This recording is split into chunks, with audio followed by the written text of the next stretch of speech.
undead town. And then, well, the whole thing was the whole way I was playing him was he really got full of himself. No shit. And if I had played the character properly, he would have not have lost that fight. He wasn't. I wasn't actually the whole city. Well, no. I'm just saying. And I forgot you did forget to restore your temp HPs for shit with each person you got. Every time. So I did the math on it, and I probably would have almost, if not entirely, won that if I had actually taken my temp HP. Well, you guys did pretty good with that first wave. It's just then, Ophelia started screaming and drew in a bunch of random encounters. It wasn't Ophelia's fault. This huge fight. I'm like, yeah, let's go, challenge it. You can't take me on. Effective drawing. And the moment you were like, how loud do you yell? I was like, oh fuck, and I was like, well, I kind of already did it. It wasn't one of those moments. And the thing is, eventually, and this is the last thing I'll say on this, so we can go ahead and get started. But the way that's set up, if y'all have an opening later on in that game, it's set up where I could come back because his body was retrieved, and it could be easily set up for him to come back. It's true, your brother did get your body, especially where we went. He can easily come back where we went, where we're going. Yeah, we might run into him down there. Well, he wouldn't be in the abyss. He'd be in the hells, probably. Point taken. Unless he's in the part of the war. Yeah, he's a soldier in the blood war. So Elric would be in the abyss. Yeah, he'd probably be in the abyss. I thought he'd be in the hells.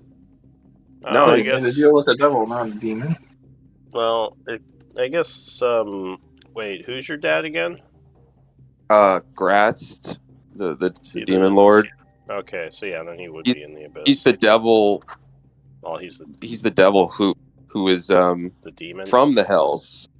Yeah, no, he's from the hells, but he became a demon lord through I think the blood war. He's a devil or he's a demon? He's both technically. Interesting. Yeah, I don't know if that's how that works. Is this a custom thing, or do you have lore for this, from somewhere? No, this is Gratz. Look him up. He's a devil that served, and he took over a lair with his army. All right. From it's definitely something that could happen from time to time with the exchanging of territories between the abyss and the hells. So I'm not down. So he pretty much has ended up staying. He's a demon prince of pleasure and decadence. Yep. And self-indulgence. Sounds like someone else I know. Just kidding. Exactly. Sorry. All right. Anyway, let's cut this. Let's cut this silliness. So we are on. Excuse me. The Magical Miscreants, session 28. Still in the Trouble at Chaur campaign. It is the 14th. We have Beans up for scribe duty. Cool. If that works for you. Yeah. Okay. And for quartermaster duty, it would be Dewdrop. I don't want it. You don't want it. You never want it. I can do it. Are you willing to do it? Mm-hmm. No. Oh, am I muted? I can hear you. I hear you. Cool. Yeah, I can totally do it. All right. It's not that hard to drop. You just pay the wages of the camp. I don't like it. I get it. It's a psychological thing. I have the same psychological with handing other people's money. Yeah. Yep. Yeah. Oh, goodness, fine. I should really cause me every time you ask me to do it, you cause me psychic damage. That's what I'm doing. Inky. 1d4 psychic damage. It's like doing your taxes, and someone says, "Did you do your taxes?" You're like, "Yeah." You get some psychic damage. You start sounding like Gurglow. Alright, I got beans for Quartor Master as Dewdrop would say. Quartor Master. Quartor Master. Alright. Do you know why the DM went to the bank? To get his quartermaster back. I don't get it. No, that doesn't deserve it. Don't give him a good No. punch. No, does not deserve it. Oh. Let's go. Wait, did you do that for yourself? You can't do it for your own joke. I did. What a loser. Hey, be nice. Alright, so Beans is quartermaster. We got Beans as scribe. Anybody but Matt, I'd be angry.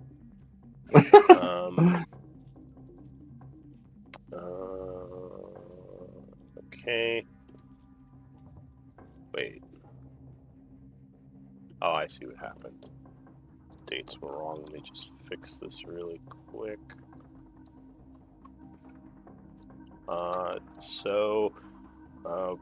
Juan, you are the previous scribe. Could you give us a rundown of the events of last week?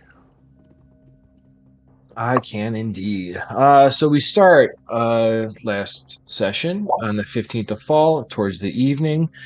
The party continues resting in the camp as we are preparing for the coming days. And while resting, Leka comes over, talks to Juan about some rare herbs that she took from her people to help us grow them. She offers these services to us as while Juan tells her about the above world and what it was like here. We agree to pay her for her services, and then we pass the night. But during the night, Beans is startled by ogres rushing the camp. But with some well-timed spells, they are incapacitated while we rain attacks and spells down upon our enemies. Amidst the fighting, suddenly Gurglow runs out onto the field and asks for mercy for his friend Purgo. We decide to spare him for the time being now. We then decide, okay, we can rest peacefully for the night as we're not being attacked. On the 16th of Falls, we arrive now back into town. After we head over to the Maplewood Inn, we discuss our future plans again. We are now trying to gather all the leaders of the factions for this peace talk. We discussed the logistics of such a task, how we would invite them all, the timing that it would take place. So we decided to send invitations to these groups. And while speaking, we decided to send Ayara and Shock to summon Orcard. Decide to invite all the different associated groups, and here will be handled the Bloodhand, the Mayor, and Blackwater. Today, we decided to speak to the Mayor and notify the other parties right before the meeting and just keep the mayor in the loop. We head off to speak to her, and during discussions with the mayor, we do reveal that Blackwater did work with Iron Tide and Bloodhand in the past. And while the mayor is perturbed by the notion of us currently working with the Bloodhand, she does agree to join the meeting. She asks for the reasons why we are here, and then we pause. All right. Thank you for that recap. Pretty short session. A lot of it was that fight. Yeah. So it is the 16th of fall at 12 in the afternoon. The mayor wants to know why Beans and Juan were sent. As they told her they were sent to help her out. And yeah, that's where we stopped. So, what would you tell her? Okay. Lou, can you give me like a bit more context? Because we were talking with the mayor about the fact that we had worked with the Blood Hand, and then I believe Beans jumped in, right? And was saying like, whoa, whoa, whoa, wait, because he didn't know if we wanted to reveal everything. But I feel like we kind of like tipped our hand right by talking about the Blood Hand and the fact we didn't specifically say that like we had worked with them or anything yet, right? I think you kind of hinted at it a little.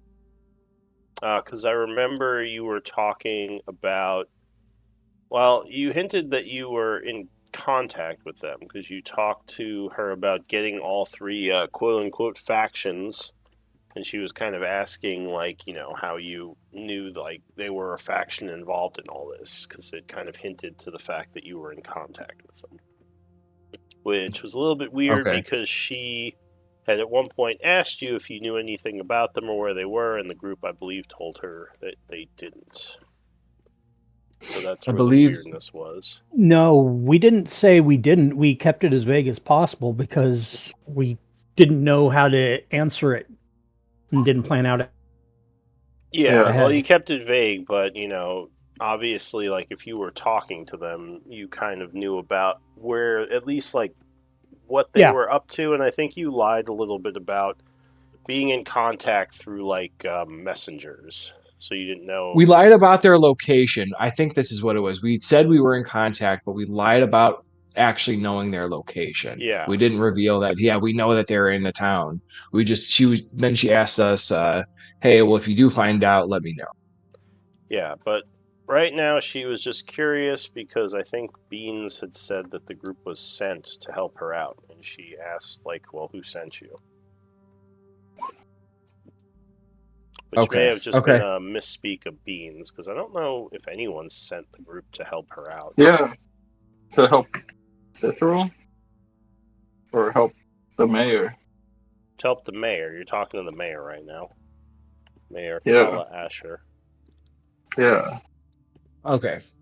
So, yeah, I got it. I think I'm picking up. Are we ready to jump in, guys, before I start this talk here? Yes. Osmond's in. Okay. I'm here. Okay, so picking back up, I'm like, Mayor, I know that there was many different things that happened. We were actually reached out to an agent of the Blood Hand, and they wanted to actually work with us. It seems that their initial goal for working with Blackwater fell apart, yet they are still interested in this potential treasure that he offers. It seemed that he had them working on cahoots to unlock this treasure, and after things fell apart in Blackwater, I don't know if it was for greed or if things fell apart. I'm not quite sure the exact reasoning, but I know that Blackwater did betray them, and they are seeking new allies here. As you know, we are staunch defenders of peace and, loyalty to Chaur. That is why we decided to have you be the first one that we are including upon these news for these meetings. Now, this treasure you speak of, is this something that Lord Blackwater initially sought? And what is this treasure? I know not exactly what this treasure is. I do know that it is a vault that requires 3 different parts of keys. And it seems like each faction may have one part of the key. Give me Not exactly sure where or what's inside. I just know it seems that we're told that there were great riches and perhaps some powerful objects. Give me, I guess, deception or persuasion. That's 18. I gotta update that again. She says, well, very, it's a little bit disturbing to be finding all this out now. How long have you known about this treasure and these alliances between? If I may comment, Your Honor, Mayor person, one of our main focus has been stability in the area, and that's getting all this information and trying to get them talking is a plan to get it so we can have stability here. Yes, I will let Juan tell you more, but I wanted to make sure that you understood we're trying to have stability, because if things are stable, then we can actually have a better option in this area than just always jumping one fire to the next. We can put more fires out. Sorry, go ahead, Juan. out of character, we've had a lot of this conversation already with her. Yeah. Look over to Matt. What were you saying? As we had told you a few days ago, we are not positive of all this information. We didn't want to be spreading rumors. Yes, Mayor. We did wish to validate some of this information and hear more than perhaps have it just be rumors and have it cause discourse for no undue reason. But it seems that there are enough pieces lining up and stories lining up from both groups that it does seem to have some veracity to it, which is why we finally decided to bring it to your attention. Well, I just, Jesus, I just wish, I feel like I could have helped more had I been in the loop on all this. It seems like you had been speaking to the Blood Hand and, dealing with, figuring out how Blackwater was involved, but as the government of the town, our first priority is the stability and the safety of the people who live here. So, I just curious. go ahead. How can you have helped? She says, well, I may have been able to keep some of my guards on the lookout for suspicious activities.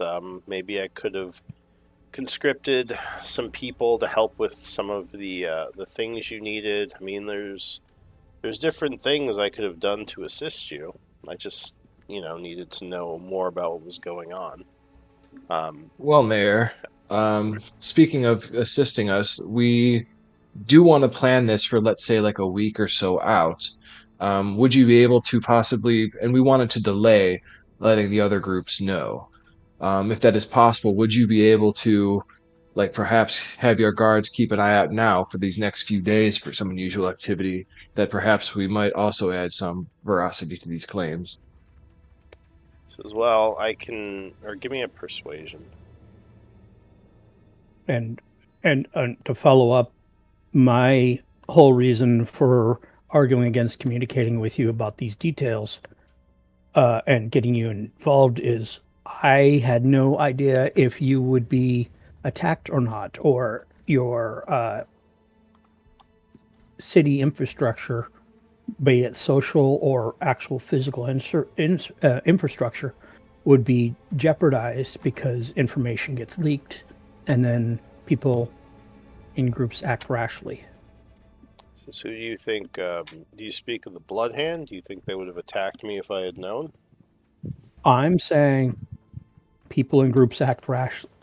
I'm not specifying any of the groups. I'm saying this is part of the reason why we were holding things, because we wanted more information. As we keep saying, we wanted to have solid information. Since we didn't have solid information. And I hope you trust us in our judgment.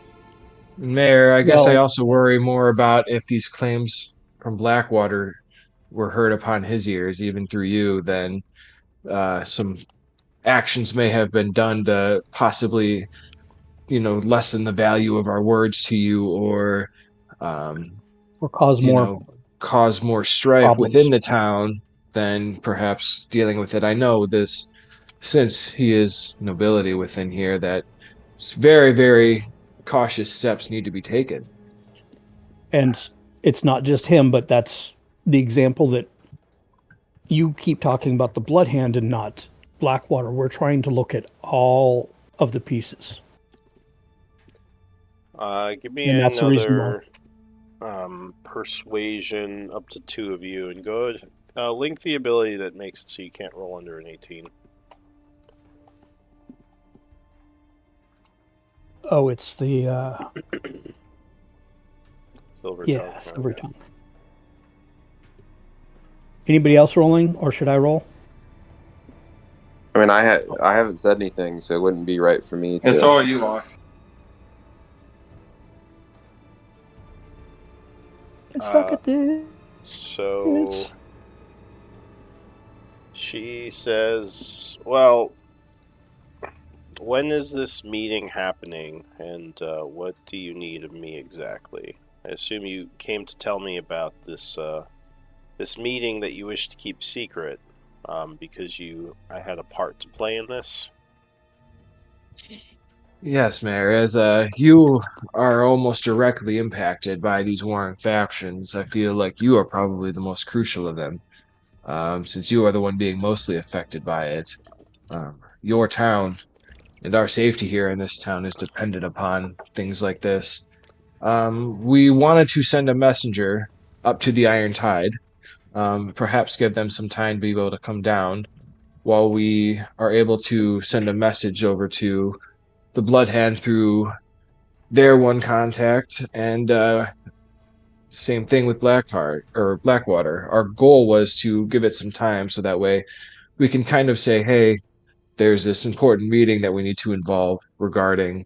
We can even say, like, hint at like the vault, um, and We we view were you as thinking, a neutral party and did yes, help mediate peace over your town, as you and us have priorities that don't necessarily align with becoming rich.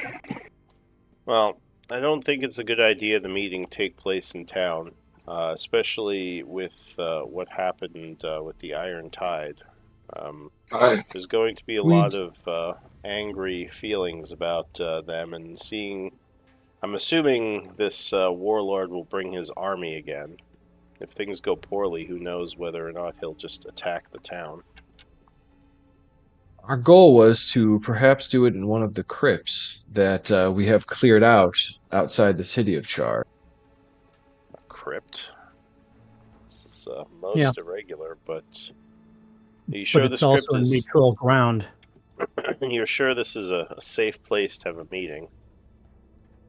So Is far, any place safe these days, Mayor? As well, I mean, there we are some plan places to safer than others. go out there and double check. We've cleared it out once. We can double check and see if our people have kept it clear of problems. So it's going to be safer than being in the city, because I definitely don't want unwanted potential violence in the city if people decide to get stupid. As well, I would agree that there's a high potential that something happens within the city if we do it, or within the town if we do it in the walls. Though, this would be the safest place. Are you sure you could protect us should things go wrong outside these walls? You are a priority. Give me a persuasion with disadvantage. I will not say I will protect you. I will do everything I can to protect you, but I cannot guarantee surviving Yeah, surviving I was over about a to say war. the same thing. Yeah. I will do my utmost to protect all the people involved, unless Well, somebody gets stupid. I don't really trust these Iron Tide mercenaries, and I trust the Blood Hand even less. Yep. I don't know what a good solution is. I think we might have to have these talks within our gates. I don't think it's safe to go outside, not with these looters and killers being part of the meeting. Oh, You go ahead, Oswin. Going to and from, we can escort you. No problem. I don't want to have it inside the city at all, because I don't want things to devolve. And if they do devolve, I don't want them adversely affecting your population. She says, but an underground crypt with only one entrance. I mean, we could easily be trapped in there if some sort of ambush is set. So we're talking about having it at the crypt. We do not necessarily have to have it inside the crypt, but it's grounds that we've had control over, and if things get fuzzy, we can put everybody inside. It's fortifiable, and we know the layout of the crypt. Says, well, that is my point. If we retreat into the crypt, we'll be trapped within it. There'll be no way out, and then they could just bring their people down and overwhelm us. Could they not? I could. You're saying you're this is one of the reasons why I didn't want to come to you directly, because you are hyper focused on potential 2 different groups that offend you, and you're making it sound like they are the bad guys. Well, when it could be any one of the people involved, and we're trying to get them all at the same table so we can hash out the problems and get the solution going so we have stability. From what we've blaming seen, any of Go the ahead. people involved. From what we've seen, Lord Blackwater is the least trustworthy of all. Lord Blackwater is a politician. I'd be a fool to fully trust him, but he is the devil I know, and I know that he has nothing to gain from my demise. He would be very unlikely to try to attack me. As I am. Or go ahead. I'm going to interrupt you, Mayor, because you can't assume that he doesn't have contingency plans if you die. Whether it's his hands or not. As you said, he's the devil you know. You need to understand that he is a smart and influential person. That means he probably could make it so his hands are washed, even if his hands are the ones that are around your throat. But he'd have nothing to gain from my demise. No, you don't know he has anything to gain. You do not have any information that way. He could have other things to gain from your demise, or be able to spin your demise in a last minute, somebody else's fault. Oops. Mayor. Go ahead. Mayor, I do have, if you are so concerned about this crypt, leaving Blackwater aside, I understand your viewpoint on that, and that is completely understandable. But it seems that there are some, other things that we need to deal with before we worry about who we can completely trust and who. And I think this meeting is a good stepping stone. If you are concerned about the crypt, I might have another idea. We could, perhaps in a week's time, let's say we throw a festival for the town to get all eyes off of everywhere else while we decide to meet in secret at one of the borders. I know we have the barracks on the west side of town, and if everybody's attending a festival in the center of town, it very well may be possible we could hold the meeting either in the barracks, let's say on the east side.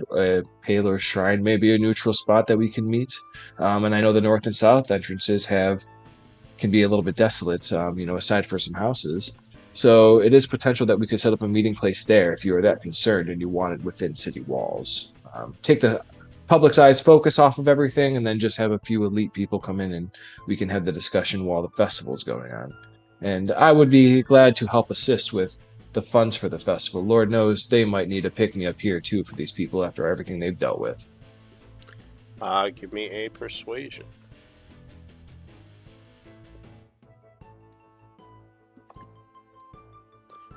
So she says that's not a bad idea. My only concern would be if the warlord brought his troops, it would become it'd probably become quite apparent that they were outside the town, even during a festival. Do you think you could convince him to leave his troops a good distance from the town? I think it is possible. I'd like this and idea it's definitely better. worth a discussion.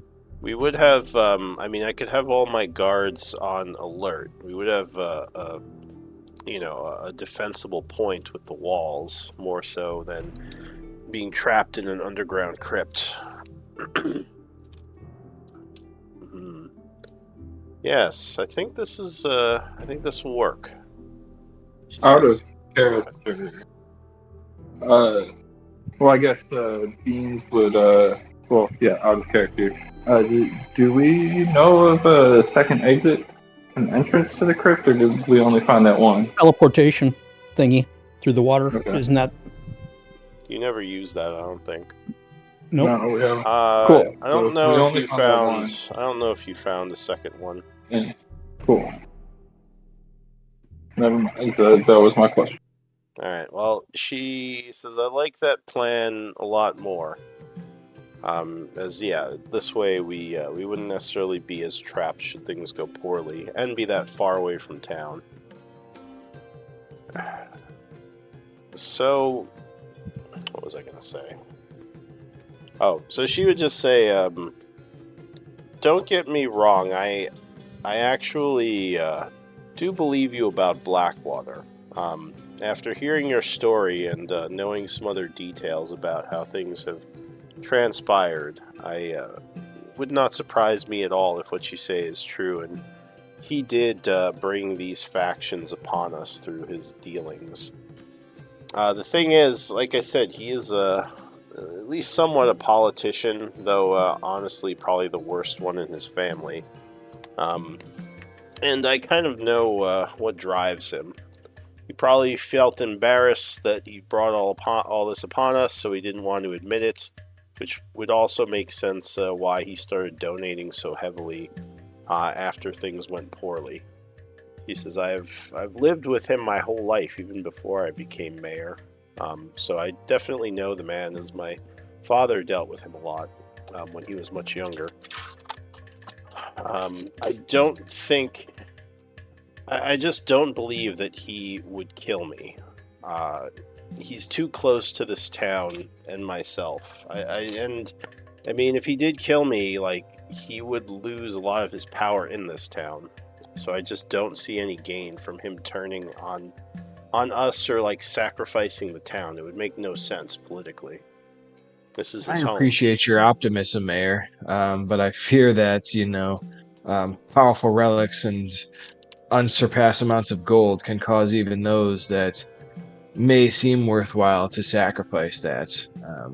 So I'm very hopeful, as well as you, Mayor, that this might come to a peaceful resolution. But I would say just be careful, Mayor. Keep your guard up. Well, I always do. That's one thing I've learned in being a leader. You always have to think of the different angles. Well, I appreciate you bringing this to my attention, and if you do have this meeting, I would definitely want to be involved. So, I thank you. Well, Mayor, today is the, let me see, today is the 16th of fall? What say we throw the festival on the 23rd? She says, that's actually a few days after the caravan. Wait, did the caravan arrive yet? I don't think it did. So you said No. A week from now? So she says, well, I guess technically they don't have weeks, so 7 days from now? I would say, 7 days then, yeah. Alright, so she says, yeah, the 23rd should be a little after the caravan arrives, so we should have some extra people in town too. Not that I'd want to endanger them, but, caravans sometimes bring mercenaries, which would, in a life or death struggle, would add to our hand, as obviously they would help us. I'm thinking perhaps too, after our meeting too, or maybe even perhaps before, but if you'd be inclined, I think I'd like to also play some music and some shows, as well as, providing, food and some alcohol if we can procure it. And like I said, I'd like to help pay for all of this, because I feel somewhat guilty myself here as well. Question. Yep. If we do have this festival and have a meeting at the festival, where is a private place? Because if it's a festival, then you, Mayor, are going to have to be people's faces, part of it. So yes, I was assuming I could be part of it throughout the afternoon into the evening, and later on we would, while the drinking is happening in town square, I could sneak away to the barracks with some of my town guards keeping watch, and that's when the meeting could take place inside the barracks. I mean, I don't have to be in the public side the whole time the festival happens. Yes, friends, I also want to go be in the public's eye. You think a face like mine deserves to be hidden the whole time? Maybe your fairy could cause some mischief, as these pros do. Toadleaf would say, we need fireworks. Toadleaf, she says. Toadleaf says to Juan, that depends on what face you're talking about. And he just jeers like Nana Boo Boo at 1. I shrug my shoulders and go, I don't know what he says half the time. Inside joke.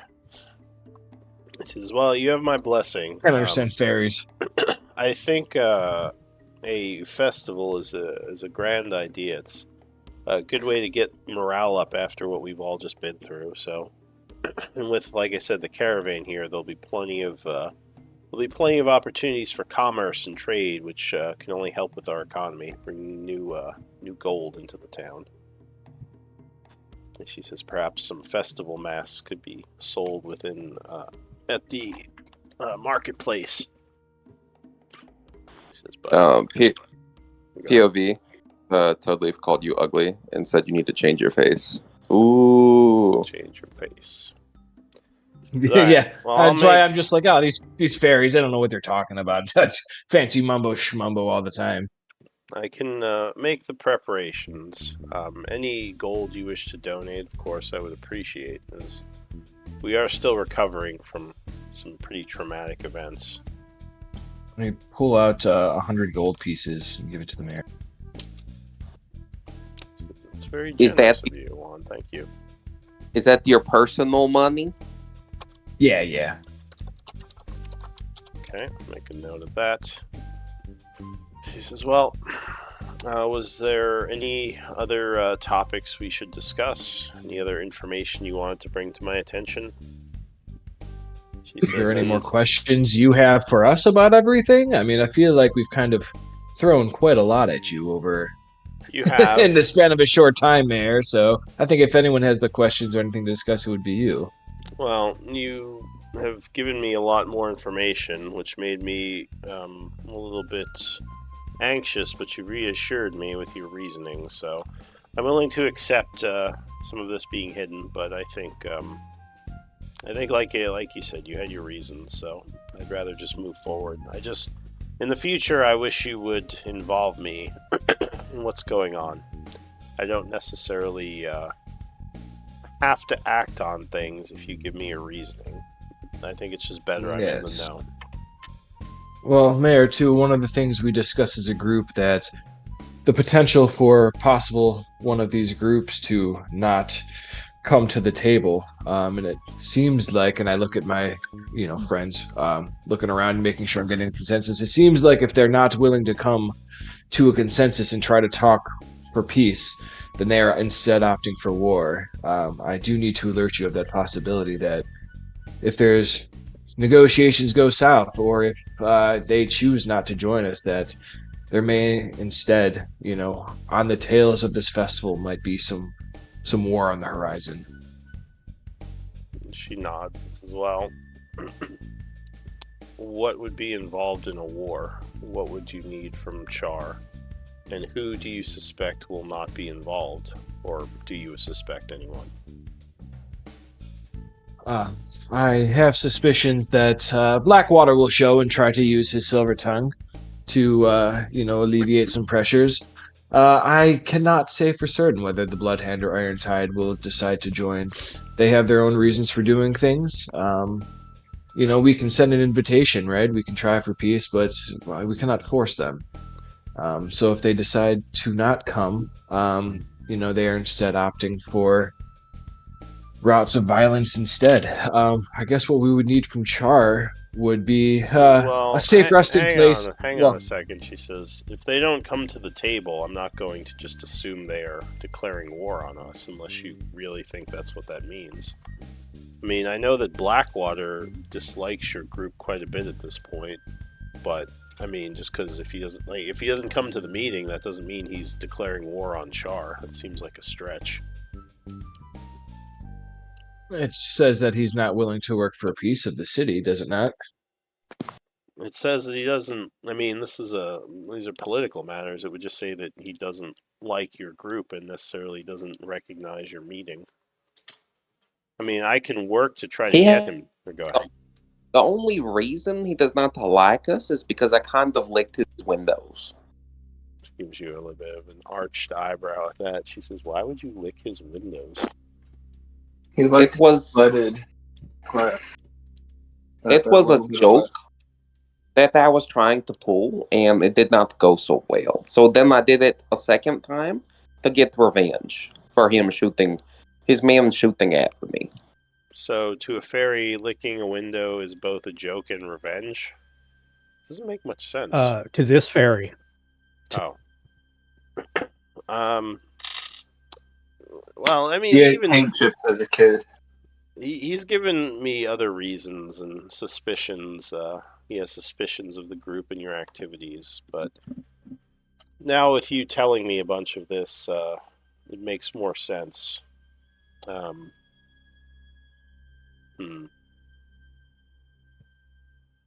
So he says, well, I can't, I'm not going to say I'll just go to war with anyone who doesn't come to the meeting, but I will do my best to try to get Blackwater to the table. And I think I do have enough clout with him to force the subject.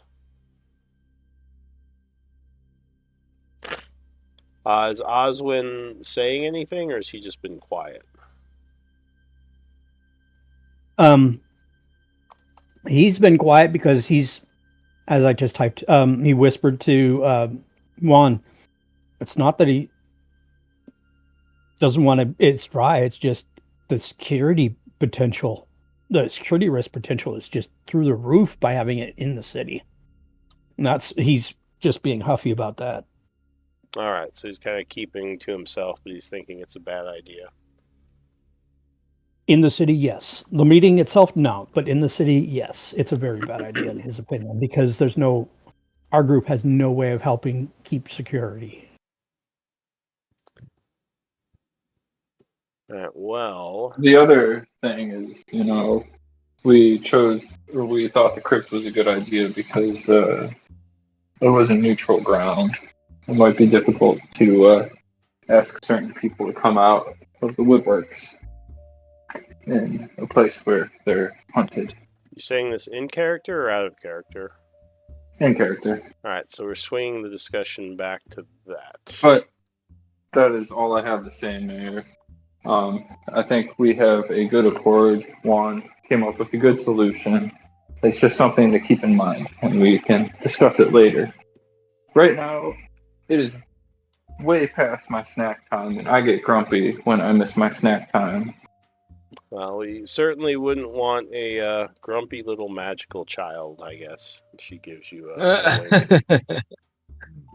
So, I guess we can... I pull out some crackers and hand some crackers to Beans. Give him a little juice box. I don't want crackers. Give me cookies. Cookies? I'm sorry, Beans. I'm immediately apologizing and start pulling out some cookies. You're one of those parents. I see. Oswin's just rolling his eyes. You would also dote on a child if he had the potential to burn you alive, okay? It's probably true. No fireballs. No. I put the backguano down. Put it down. Hey. Beans. No. Don't eat the gum Arabic. No. He's chewing it. Nom, nom, nom. He's like, it's not my bedtime, and I'm like, yeah, you're right. It's not. You go to bed invisible. when you're ready. Nom, nom, nom. Alright, so she, but yeah, back to her. She would say, well, so we're all, I think we're all set then. I don't wish to keep Beans any longer if he wishes food. If there's anything else you need before the day of the festival, let me know. I'll start getting things set up, and I'll speak with Blackwater. If you don't think he'll come to the table, I can possibly put some pressure on him to show up. Can you wait a few days before you put that pressure on, Mayor? I'd like to have us, potentially your people or us, try to collect a few days of information gathering and preparing in the meantime. I worry that if we tip our hand too soon, then it may sway the advantage towards one of their parties. And unfortunately, since Blackwater's established in this town, I feel like he's the one that's most likely going to use his true political skills. Yeah, his true political skills to sway it towards his favor. And you do bring up a good point, Mayor. We had intended to give invitations. We can have you present the invitation to Blackwater. Therefore, you can have your meeting with him beforehand to try to sway him into the conversation. But not just looking at Blackwater, we don't know what the Bloody Hand will do since they have access to the town. And we want to keep the information as quiet as possible until it's time. Because we don't want anybody creating any problems. I have no connections to the Blood Hand. I had assumed you know their contact and would deliver the message to them. No. My point about Blood Hand is we don't know who Blood Hand, Blackwater, or even the Tide who would try to manipulate things and gain advantage before the meeting, before we're ready to let them know about the meeting. She says, this is a peace agreement meeting, yes? That's what we're hoping for. But we also don't trust people to behave properly. Says, if we plan for the worst, then we can make a good assessment of the problems and deal with it. If everybody comes to the table and they actually set their egos aside and have things done, then great. That's going to be beautiful. But I am very much problem solver. So go ahead. Sorry, interrupting. Well, just I'm curious, what sort of swaying or advantage do you think one of the sides could gain from knowing about the meeting early? They can figure out where the meeting is going to happen, set up things to make it so they could have more people there in the meeting, more problematic people there in the meeting, because this isn't going to be... I'll be open and honest. I do not like the thing happening in the town because it's a security nightmare. It also lets them have time to set up magics, set up people, to have escape routes, to set up ambushes possibility. So less about an advantage at the meeting and more of a betrayal. Correct. I would say that would be correct. She nods and says, well, I will say this. There's a couple of nice things about the barracks. It can be secured very quickly, and there are multiple exits from it, including a secret one.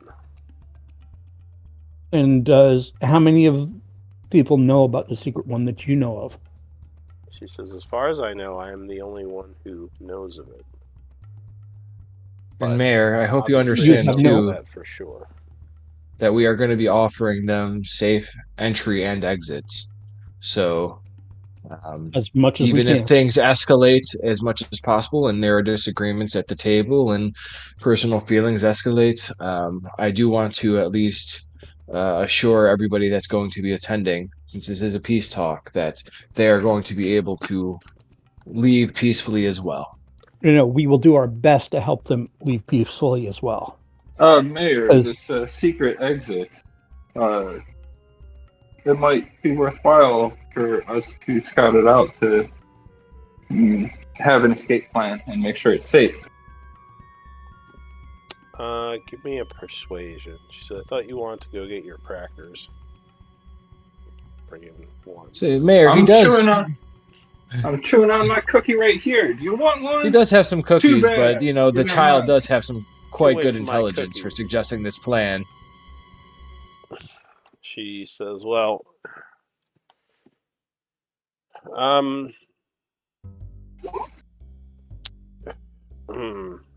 let me think about it. But I do like what you say, or I do agree with what you say, that we shouldn't announce the meeting until maybe a couple of days before it's going to happen, just to give them less time to be able to prepare for it. Or maybe since Blackwater's in town the day before, perhaps, or the day of. Yeah, I mean, he should be here. We could also keep the location of the meeting secret till the very last moment, just that it will be somewhere within Chaur. And then Shall we say on a meeting place outside the city walls to the west of Chaur for the other groups? Yeah, she says they would probably meet at the gate, and they will be escorted in secretly escorted in during the actual festival, whereas two of the factions obviously will be here already. So, just ask your warlord to leave the majority of his people, Not my warlord. Or the warlord that you have been in contact with. I forgot his name. My apologies. Or actually, I don't think you ever told her his name. You just identified that you were in contact with the Iron Tide. I just tell her it is General Orchard. Orchard. All right. Well, it's good to know. He's not a softie, For an orc, he's pretty hard. He's a hobgoblin. He's a hobgoblin. He's not an orc. Bad jokes are still bad jokes. Oh, that was a joke. Got it. All right. Well, I'll get things rolling on this meeting. As I said, let me know if there's any changes. I hope things go well. I'm curious. Thank you for your time, Mayor. She says, and if peace is struck between these three factions, I think it'll be Four a great if we include you. as well. Because your faction is the city. Yes, but I don't have mercenaries, an army, or a large group of cutthroats at my disposal. I only have normal men and women. Mayor, perhaps we can include us as part of this working for you as well. While we don't work directly for you, it seems like we do want to have your best interests at heart. So if push comes to shove, Mayor, we will focus on protecting you. Well, I appreciate that. It's good to know I have you on my side. I do trust you. You've shown nothing but loyalty and kindness to this town. Even when you have not told me everything, your actions have shown a nobility to them. So, yeah. Anything else the group wishes to say there? With that, Mayor, bid you adieu. I appreciate your time sitting and talking with us and your understanding of the situation. We'll be in contact, I'm sure, before the dated, fated time. After all, we got to help plan for a festival. At least Juan does. Juan's festival. All right. So, I'll say that meeting probably took at least an hour. All the talking. What do you I'm writing want a new to do? song called "The Betrayal of Blackwater" that I'm going to play at the festival. So, seems politically savvy. Once we're out of there and we can talk to a place we can talk privately, Osmond will want to talk about something that we've set up, and that's what he's told the party as we're walking. Well, let us go to Bernie's, or do we go to the crypt? Well, the crypt is like 6 hours away. Is there anything we need to discuss in town? Beans. Is there anything you need to do in town? Because if not, it may be better to head back to the crypt and see if there's a few other things we can do during this week. How much is the upkeep for the two ogres, by the way, Lou? I think they're 5 gold each, aren't they?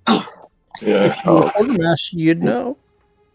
Boom, roasted. Yeah, Gurgle is 5 and Pergo is 5. Okay. All right. That's all. Are you taking that out of your personal Toad Leaf? Yeah, I said 100. I said 100 GP aside.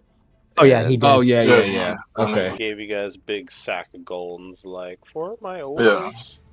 This is for 10 days worth. Yeah. Just buy them more food, please. Buy them more cows. I can't do the accent at all.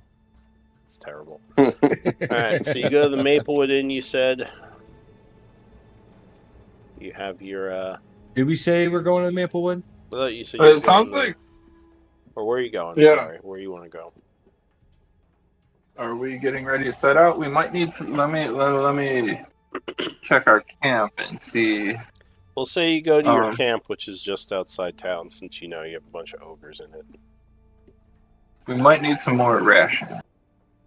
While we're out here, I bring up the point that we already sent the invite with Shock to the Tide to meet at the crypt. Now we need to figure out how to make it so they meet at the festival. That's what I want to say privately. Yeah. Well, Well, that sample. Oh wait, you're cutting out. Who's cutting out? Hello? I can can hear hear you you. just fine. Who's Yeah. cutting out? Uh-oh. Hello? Hello? I hear everybody Hello? just fine. Yeah, Yeah, me too. are you cutting out, Nate? Especially Yeah, I guess it was me. Yeah, I hear everyone fine now. I look over at Dewdrop. What I'm like, did- do you have something to alert the Iron Tide? We already sent Well, what did Shock. Osmond say? We sent Shock and a couple people up there already to give them the invitation to meet at the crypt. So that would give it the. That's the reason why we're delaying is we need to make sure that those people get there in time. Shock, So Melody, there's and 3 days. Iara are on the road Yeah. right now. So they get there in time. So there's 3 days to get back to here. Aleka would We could say, meet well, the crypt itself is about 6 hours away. If they get here in 6 days, could we not just bring them to the town? It seems might be That is better what to I- have them leave their army there. I'm hoping they don't have an army here because we didn't invite the army. We invited specific people. I mean, a small group. We didn't invite an army. You think Orkard would come this close to his enemies without his army? Yes, I think he would come with designated troops to make it so he could survive a battle, but I don't think he would bring the whole entire army because logistics alone. Perhaps his higher-ups. It- All I know of the hobgoblins is that they are very tactical in their military moves. Yep. So, It would make way more sense if you have an army to bring the army. That is just my opinion. I'm just a little fairy. Don't mind me. you are much more than that, Master, Acrid says. Says you are a very talented fairy. Oh well, thank you. Your magic is impressive. The way you fire those eldritch blasts at your enemies. Impressive. I'm trying to be more humble. Ah, well, you are one of the more humble beings I've encountered. I think you Isn't are. that so accurate? Yes, very much so for a fairy. Your nose is a little brown there, bud. Says, you quiet child. I am 10 times your age and you just eat crackers and your nose is runny. I You're don't wrong. care about See? you. Acrid lies because those are obviously cookies, not crackers. I look like crackers. He brandishes his little what- needle fangs at you. That's great. I'm like, what the hell is this little thing, dude? I should step on him. I am an imp, you oaf. So shall I tell them all what you are? Or I assume they know already. My imp friend, you seem a little bit old and fragile. And you are I'm just saying, for an imp, you got a big mouth, and if you don't watch it, you're gonna not have a mouth to speak No. with at all, imp. give me a So, Well, if give me going a back to this, intimidation. and I'll say, if you did that, then you would make me suffer, and then I would make you suffer. He kind of says, "I'm sorry, Master. I should not be saying things like this to your allies. I will not sow any more dissension." So, Toad Leaf. When it takes an army to move, there's actually a lot of moving parts. Yes, they can get some things going quickly, but there's still logistics like supplies and all that slows them down. It is That is very the reason- expensive to move Yes. an army. Yes. Especially if they're as well trenched as they are up there right now. So that's the reason why I said he'd probably bring a decent sized troop to get him to go home safely and get out of here if he needed to. But I don't think he's bringing the whole army because that's just a lot of money and time wasted and stopping whatever they're doing already. But I kind of had a thought. What if this doesn't go well for him, and then he decides, well, maybe I'll go ahead and do the siege. Then we know that we've got a little bit of time before the siege happens and try to figure out ways to deal with that because he can only have so many men with him. Probably they can move quickly. Well, I wouldn't be surprised if he brought a smaller force. Maybe the one that initially attacked that he left. Well, actually, she wouldn't know about that. She said he might bring a smaller force. Yes, that's what I'm thinking he will do. In case, in case this meeting does not go well or he worries about betrayal, he'll at least have something nearby to help him. A resource. I completely agree. She says, "Oh, I wanted to ask. I should be growing the herbs right now. Yes. Please, if you wouldn't mind, please. Right. Did you give her a thing for that yet? A project? I thought so. Okay. that was last week. I think I added Under downtime activities. Alexa, growing rare herb. Okay, so it started. Okay, she started today. So Toadleaf says to Aleka, I assume that you have the ability to do druid craft. She says, yeah, I certainly do.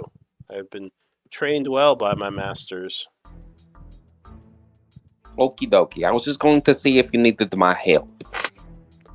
Well, I wouldn't mind some help with the herb garden isn't hard to grow. It's more just knowing how to tend to each individual, to the different types of plants. It's more knowledge based than like a need for workers. Oh, I'm not really. She says, "Do you have knowledge of herbalism?" I'm not really knowledgeable like that. In the Feywild, I had the people to do that. Oh, so how would you help me? Well, I was just offering. And he kind of gets a little grumpy. Oh, all right. Well, I appreciate the offer, and should I have need of your assistance, I'll let you know. And she gives you a smile. Maybe you feel a little patronized. He does. All right. So are we passing time at this point? I think we're going to start marching out to the crypt, right? I mean, do you want to stay there for like 6 days? Well, for a few days. But yeah, if we want to wait a few days here, then I'm sure we can. Well, I'm thinking we have some other quests and stuff I think we can do during these few days. We can focus our attention on. You know, I did notice that there is a spooky Chaur. Wait, hold on. I completely lost my accent. Holy hell. I did notice that there's a spooky church that we could maybe investigate.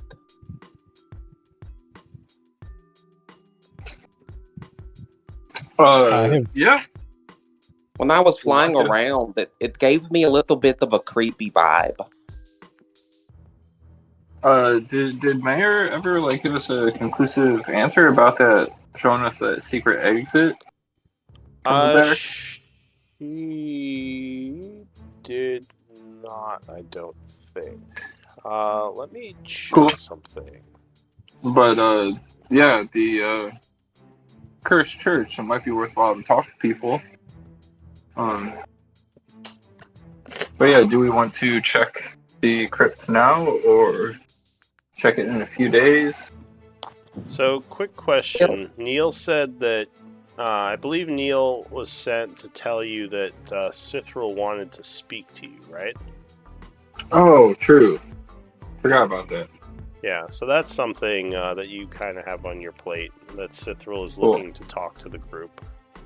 Because I think this group just got back, because you spent a while at the Iron Tide base.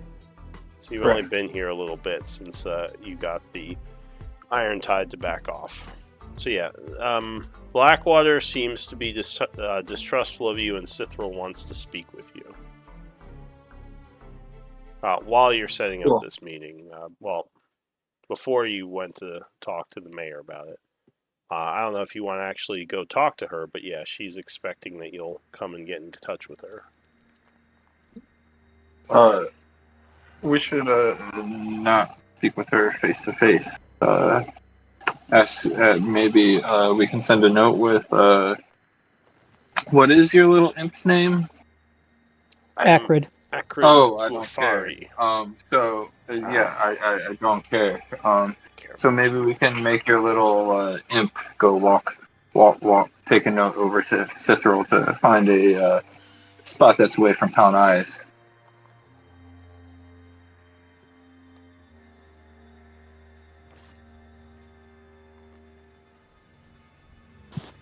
What? You talking to me? Master, I am not their lapdog, but I will do it if you ask me. I don't think you have much of a choice, little one. Because my contract is with Toadleaf, not with you. Well, if you think it will help, then let's try that. Very well, Master. What are your thoughts, Oswin Juan? I'm still thinking about the nightmare of. Let's do something to get this nightmare of a festival logistics off my mind. Cool.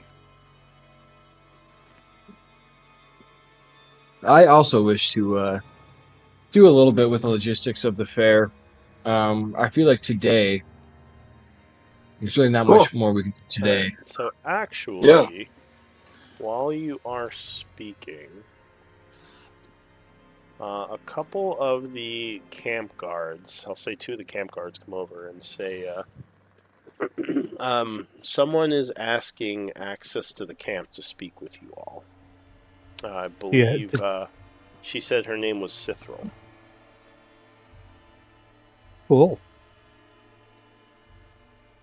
You may allow her. Do we want to meet her? We're outside of town here, right?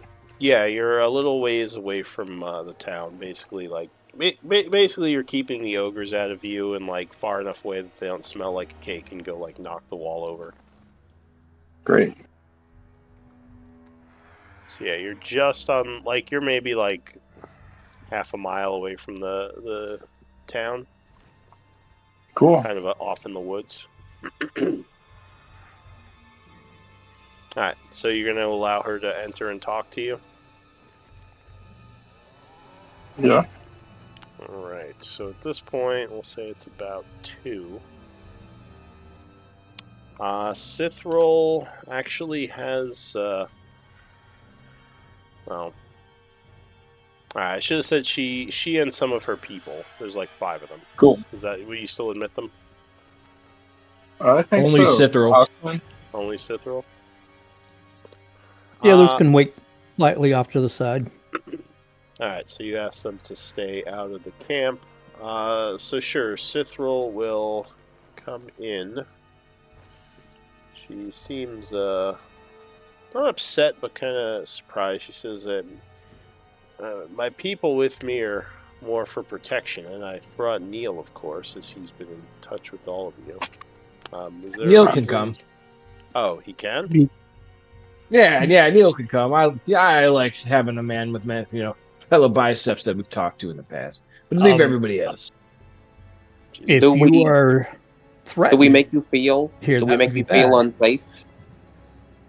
I wouldn't say I'm threatened, but I like having my people nearby. As my line of work, it's better not to fully trust anyone. And they I are understand, nearby. Cithril, but our ogres may look upon some faces as a favorable snack rather I than. was allowed in. He walks over and stands there. I go over to Neil. Neil, I flex a little bit and offer him a me? handshake.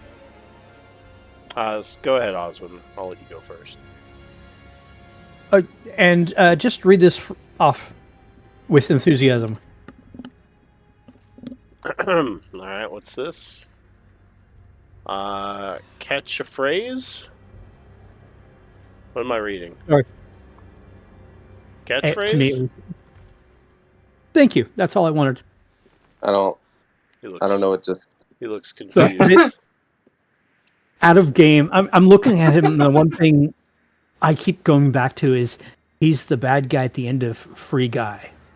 Free Guy. Catchphrase. And his catchphrase is catchphrase. Okay. Because it's just basically a muscular Ryan Reynolds. Yeah. This kind of reminds me of him. Huge dude. So like a 6 or 10 pack, or no, I guess it's 8 pack. 16 anyway. Pack. Yeah. So Sithril would say, I was wanting to speak to you about the next phase of what's going to happen. Neil told me that you weren't able to get the dagger from Orcard, which is a problem, but not one that's insurmountable. She says, I might have people who can get it from him. If you can help me get them into his camp. Maybe under into the guise... whose camp? Into Orcard's camp, the Iron Tide. Maybe under the guise of being allies of yours. Well, Sithril, in regards to trying to get everything to work together, it's possible we might have some things we've been thinking about doing. It's a 3-day journey. Yeah, and would you mind giving us a couple of days so we can try to figure this out? We got back and we have some things we need to take care of. Obviously, we are looking to, have everyone or talk with everyone and figure out the ways that we can try to. And Juan needs to make more cupcakes for me. It's cupcakes for this journey. She says, "You're trying to talk to everyone? What do you mean? I thought we were trying to work together." Sithril, you're asking us to escort some people into the Iron Tide camp, eh? She says, well, from what I've heard, you've gained the trust of Orcard. Yes? Yeah. Well... it seems we've been able to buy some time. She says,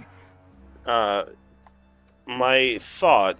I mean, obviously, it is good that we managed to take pressure off the town through your negotiations with him. Though I assume he told you more about what's going on in the talks. It seems both you and Tim have been betrayed by Blackwater? In a way, yes. Well, Lord Blackwater brought both of us in as specialists for his latest archaeological dig / project. And it seemed like he became less interested in us once we did what he asked of us, which he paid us well, but the agreement was not just for the gold. And then you stole stuff from Blackwater? And where was this at? This is the original negotiations. We had met out in the plains near an old abandoned farmland. She says, why do you ask? I'm curious as to, it seems that Blackwater, is holding his cards very close to his chest, and I have some doubts about him myself as well, but I'm curious as to what he was possibly looking into or researching. I feel like that may give us some insight as to the reasoning behind everything. So, we don't have to roleplay the whole, telling her the story of what you were told by Orcard, but do we assume that you tell her basically kind of what you were told by Orcard in all this, like what's going on? Or are you leaving any of that out of what Orcard told you about the deal, the betrayal, the keys? Yeah. So the deal was that they all would get the keys and go to Issac together. Blackwater betrayed them, and then both Orcard and Sithril stole something from Blackwater. Stole a piece. Says, well, steal is a strong word. The keys were in flux. I just stopped them from... Well, I stopped one of them from getting to where it was supposed to get to.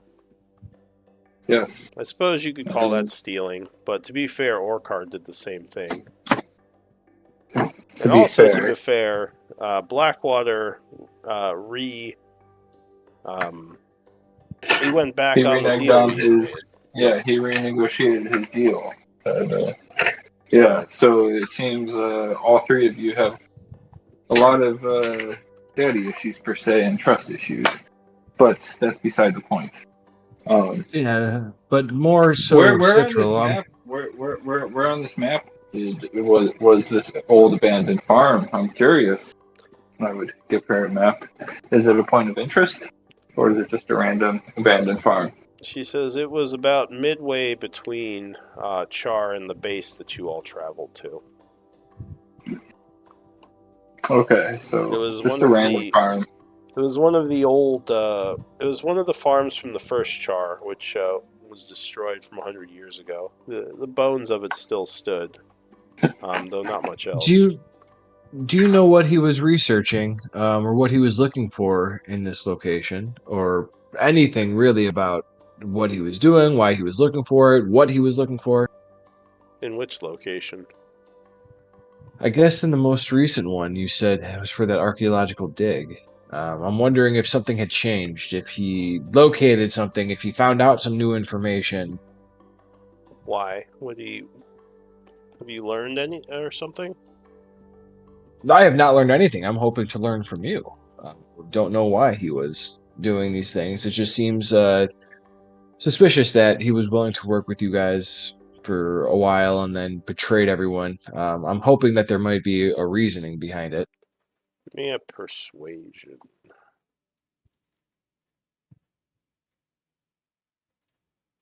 18. I don't know why it's not working again. I gotta reset it one more time. So she says it was strange, but at the same time, he is a noble. They feel everyone is below them. I'm assuming he just thought himself better than us, and we had outlived our usefulness, so he gave us our gold and expected us to politely be on our way. That's how they treat people, after all. I guess you might assume as much, but I also feel like the machinations of someone who's doing this, there may be more to it than that, which is why I'm inquiring. You'll have to ask him. Assuming only he knows what his true motivations are. Well, I'm hoping to gain some insight. That's why I was curious, as you may know, what he was looking for. She says, well, I can tell you what happened on our end. I would appreciate it. One of the pieces, which one was it? She says one of the pieces, the necklace that Orkard was seeking was basically in a ruin that was exhumed by the Iron Tide, where their current base is. There's a large Therian ruin there that has quite a few old treasures, though it's a bit dangerous because of some of the constructs and just ancient undead that still walk those underground halls. But Orkard and his people were able to find the necklace there, whereas I was put in charge of finding the dagger, which was a piece already existent on the black market in a private collection. She says the collector of said dagger was unwilling to sell, so we had to just take it, unfortunately for the collector.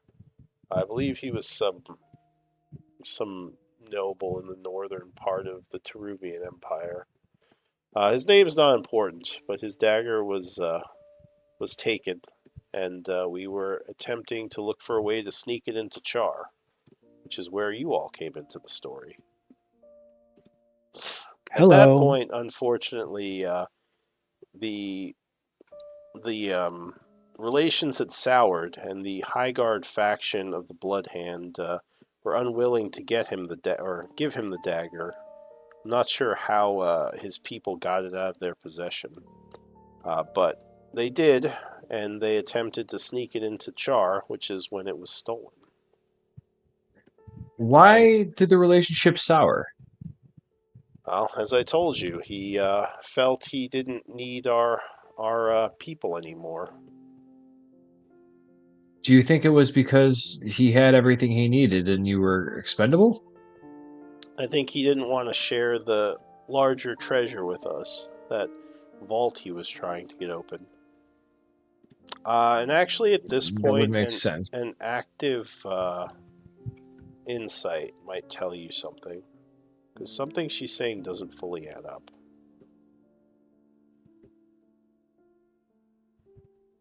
Now, Beans is playing with his juice box.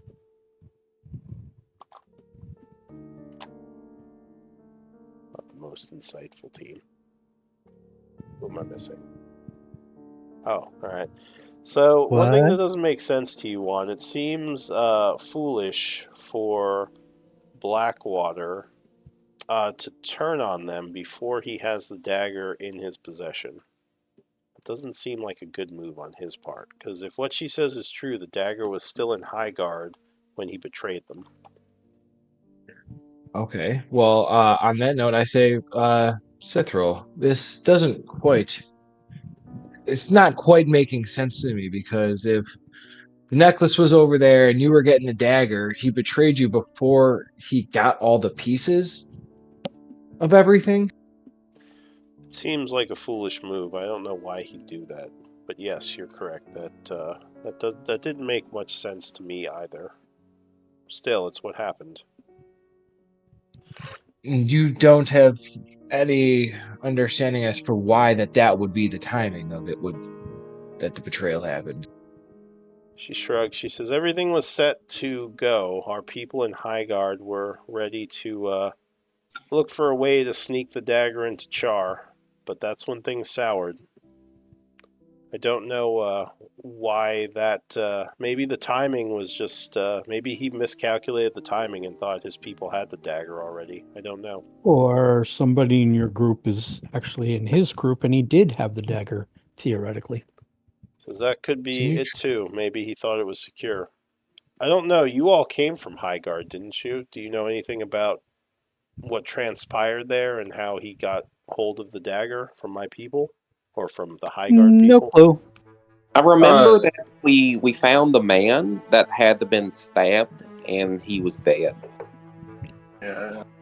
It seemed like almost as if your people had betrayed themselves. Or perhaps that there was another agent involved. Says, I don't know. I only heard stories of your group somehow getting the dagger from the Highguard chapter and smuggling it out of the city with the caravan. Says, and no disrespect to you, I am not the I'm not the biggest fan of the Highguard chapter of the Bloodhand, so your beef with them is not a beef with me, just so we're clear on that. I appreciate that you explaining that, Cithril. That does offer a little bit of reassurance for us. It's good. Well, I wanted to get back to my plan. So, do you think? What can we do for you? Well, obviously, now that you sort of know all of what's going on, I think. Well, you've shown yourself to be capable allies with all this, all you've accomplished with the Iron Tide. She says, are you curious about what's in the vault, and do you wish to unlock its contents? I'm indifferent. I'm more about stability. I am curious, but I feel like other things need to be taken care of first. Like, I'm not willing to sacrifice innocence to achieve this goal. I feel like perhaps if we are able to get, us working together, that may be more beneficial, right? Than just us back, going behind everyone and, stabbing them in the back again. And then what happens then? Are we going to sacrifice some people in Chaur? Or is there going to be some fighting that happens as compared to just us being able to talk and work things out? Says, we keep saying working together. I mean, the original alliance is split. We're enemies with Blackwater and Orcard at this time. She says, "What? Do you have some plan to have us to work with them on something?" I think it's a good idea that we can at least delve into the possibility of doing. So let me propose something to you. No offense, but you are not the strongest of the three. Lord Blackwater carries quite a bit of political clout within the Empire, correct? She says, "Well, I mean, my faction. If you're speaking of the three betrayed factions, yes, my faction is not as strong as Orcard, who's Yeah. probably So, the strongest." You don't have much. You know, your hand here is somewhat weak. You say Orcard is probably the strongest, but he merely has muscle. Blackwater has the backing. Correct me if I'm wrong, but his mother is the second on. Yeah. Beans, you're getting into semantics again. Ah. It's physical strength, political strength, whatever. It's semantics. If we're talking physical strength, then yeah, we could say Orcard. If it's political, economical, we could say Black. It's semantics. You're getting lost in the woods there. The point I'm trying to make here is you taking on the Iron Tide and Blackwater on your own seems like a suicide mission. Why would I take them on at all? You're trying to steal items from them, eh?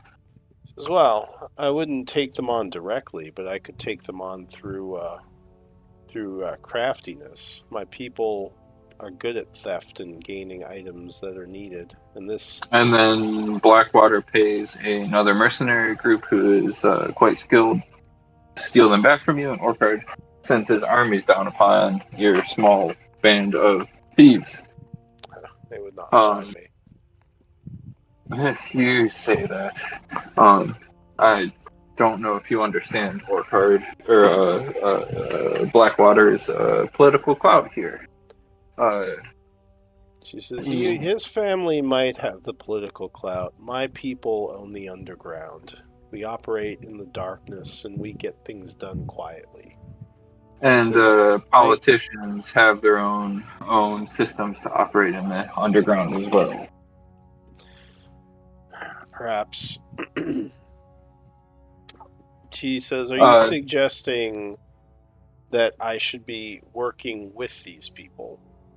What I'm suggesting is we need to be strategic. And while, yes, you might go steal some of these items from just enlarge himself? What's going on? Read what I sent you above that. I missed that. So Dewdrop starts chanting immediately, like quieting everyone, as you know, magic often gets people's attentions. And does he get a saving throw?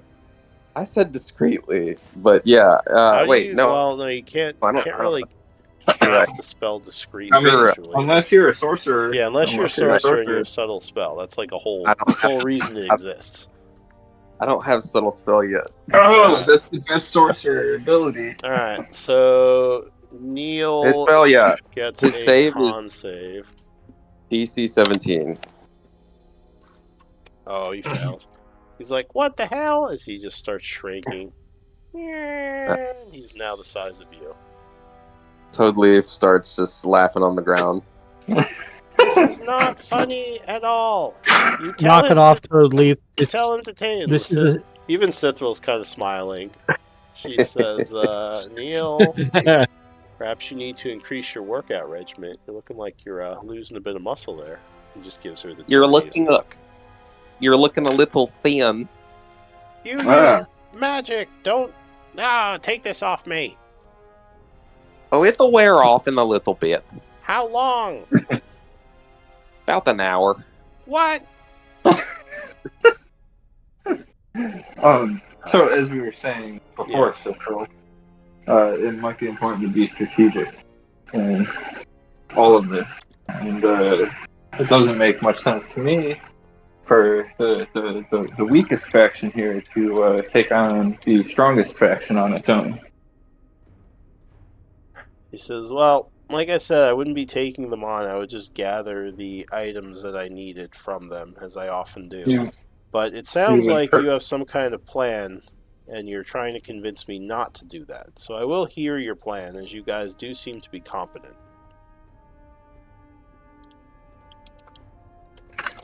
Okay. Wait. Well, just as you...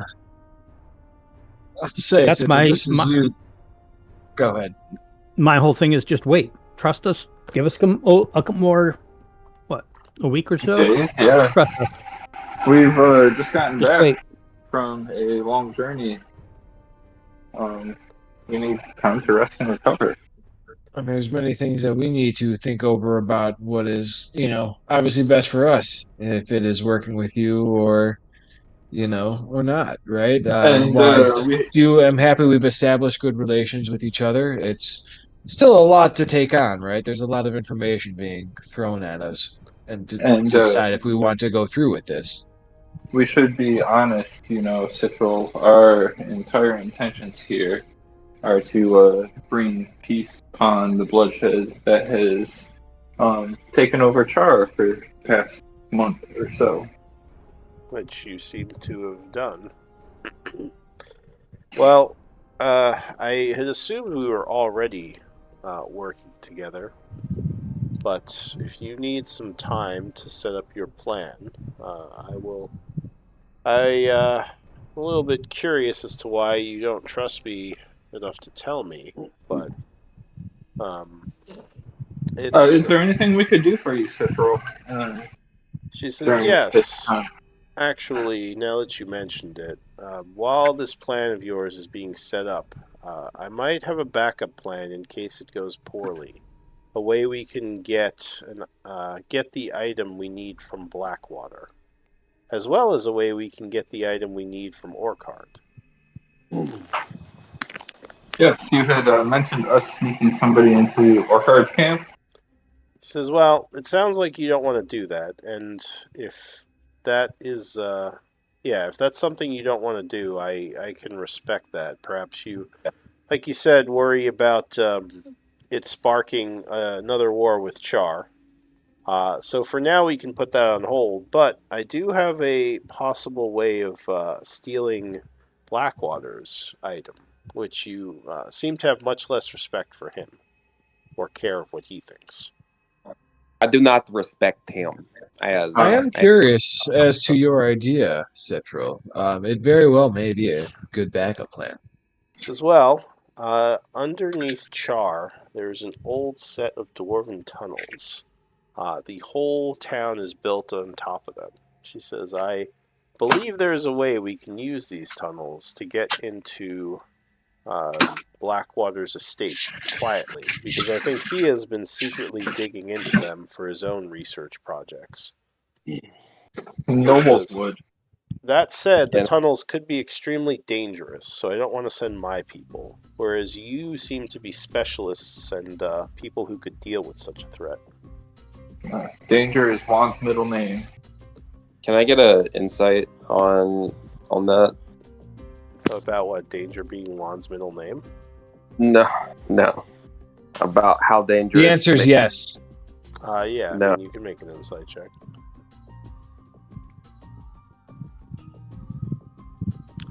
So yeah, I mean, you think she's being honest that it's probably a dangerous way to, get into Blackwater's estate. Do I feel like maybe she's misleading about the type of danger? Well, she hasn't really said what's dangerous about it yet. Oh, all right. She just said it's dangerous. Citral, what would this entail?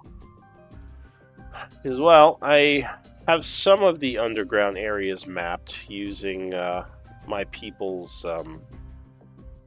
using my people to scout out some of the tunnels. We've mapped part of it, but We haven't gotten past one point that seems to be a much more dangerous area. There have been small amounts of undead in the tunnels, which we've taken care of, but one of the areas seems to be teeming with them. Not sure why, but to move on through the underground to get closer to Blackwater's area, we'd have to clear it out. And that's where you all would come in. Says there could also be treasures in this area, as it seems to be some sort of old dwarven church. And I would happily let you keep anything you find down there, obviously. Interesting. She says, because you'd be doing all the work. So that was my You plan. have a way down there? Says, yes, I have several ways into the tunnels. One that I built through our base, and one that had already existed within the town through one of the wells. You're going to show us both of those? Says, I can. Whale. Oh, Can you show us the whale one? Because we do not want to be associated in town. Neil is like swatting at your feet as you're flying above him. Come on, take this off. And I snap my fingers and go ahead and take it off. Ugh. Don't you ever do that again, little guy. I will hit you. I'll do it. Cookie? Don't think Do I it. won't hit a.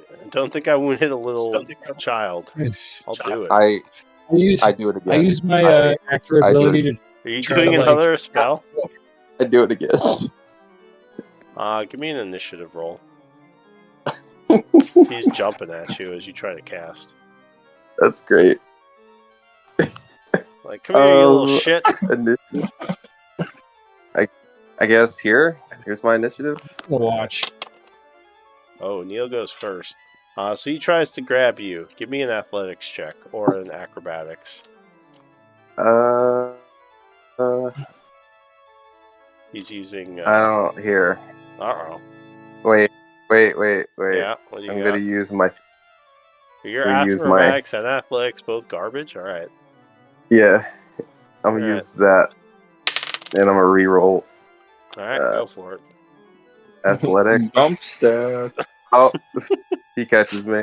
So yeah, as you're chained, you're like, ah! You're trying to get back. He just grabs you and puts you in a headlock and starts noogie you. He's like, no spell, no. And he's basically. This is not fair. This is not fair. Master, are you in I danger? get Shall I sting him? Hey, No, Neil, it it's is- hard for him to cast if you put your finger in his mouth. It's kind of. He's like, is that a thing? I don't know much about fairies, and he'll stick his finger in your mouth. Bloop. Or better yet, if you kiss him, he can't really speak. All right, Help. now I think you're just messing with me. Help! Oh, I'm messing with you both. Would you two? We're trying to. Can't bring you anywhere, Neil. All right, let the fairy go, Neil, and Dewdrop. Stop casting spells on Neil, please. And All right. Neil seemed dejected. Just kind of let you go. I will do it. I will stop. I will stop doing it. All right. Why don't we do a 10-minute break as the conversation? I dig it. Sounds good. All right. I will be back. Back in 10. You guys enjoy this silly banter stuff as well as the serious conversations? I mean, I do. All right, good. I definitely. Yeah, that's why I did it. I was like, feels everything. like a group as opposed to something static. Mhm. It's group dynamics. All Well, right. also, Yeah. I was like, everything seems really like uptight and like serious. Like, I need to break up the tension, so I did. That's a very Toad Leaf thing to do. Yeah. This is I too dig it. serious. You're a little guy. Yeah. And it was perfect I was timing like- because we were just talking about how easily they could be neutralized. Yeah. I And mean, you just neutralized Neil. a He 3-foot has, Neil. He has a See. pretty good con save. He just rolled really poorly. Well, he has to beat a 17. That's pretty freaking high. Yeah. Alright, well, anyway. Excuse me. Get a coffee. Well, I had a coffee. I'm still a little sick. Oh, So Ah. I'm still recovering. I really enjoyed that. That was solid. And I feel like our group did really well with that conversation with Mayor and Cithril. Oh, yeah. Yeah. I mean, I thought, some people were going to give stuff away, but I was like, okay, cool. Whatever. Yeah. I'm not going to jinx it, so. Yeah.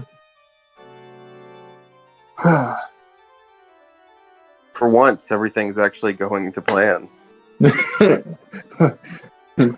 It helps having fewer people in these conversations. It helps having a solid 18 on persuasion every fucking time.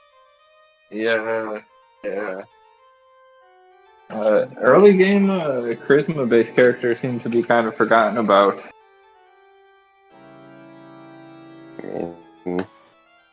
18 Yeah. is wild. You could like steal from somebody, them catch you, and you could persuade them. You could persuade them not to be angry at you. Yep. Imagine a Toadleaf had that power. He would be on. He could have had he chosen the right class. Nah, I'm going single class for this one to keep my magic up. Those sorcerer spell points are so powerful, and giving a few of those away definitely hurts. Well, I get all 5 back on a short rest with my Bloodwell Vial. Yeah, but every level you don't take, you lose. A spell slot. Out. Yeah, or you basically a twin or a subtle or. Yeah, because that's like you can convert that, and that's a free 3rd level spell. Yeah. If you're in a pin and you need that, you can say you got 3 points, and then you want to turn 1 into sorcery points. You have 5, and you can go ahead and toss that into a 3rd level, and if you need it, there it is. Or subtle spell. I don't know if you've ever tried subtle spell, but yeah, I want to say Elric, like the first version, had it, but never used it. Subtle spell's like the perfect Toadleaf thing. It is. It's on my. I'll get.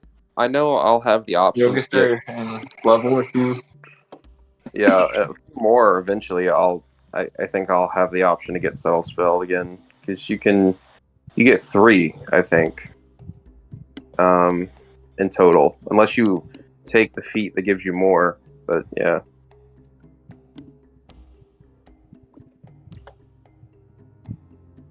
I gotta figure out how to buff this character's health. He has such low health.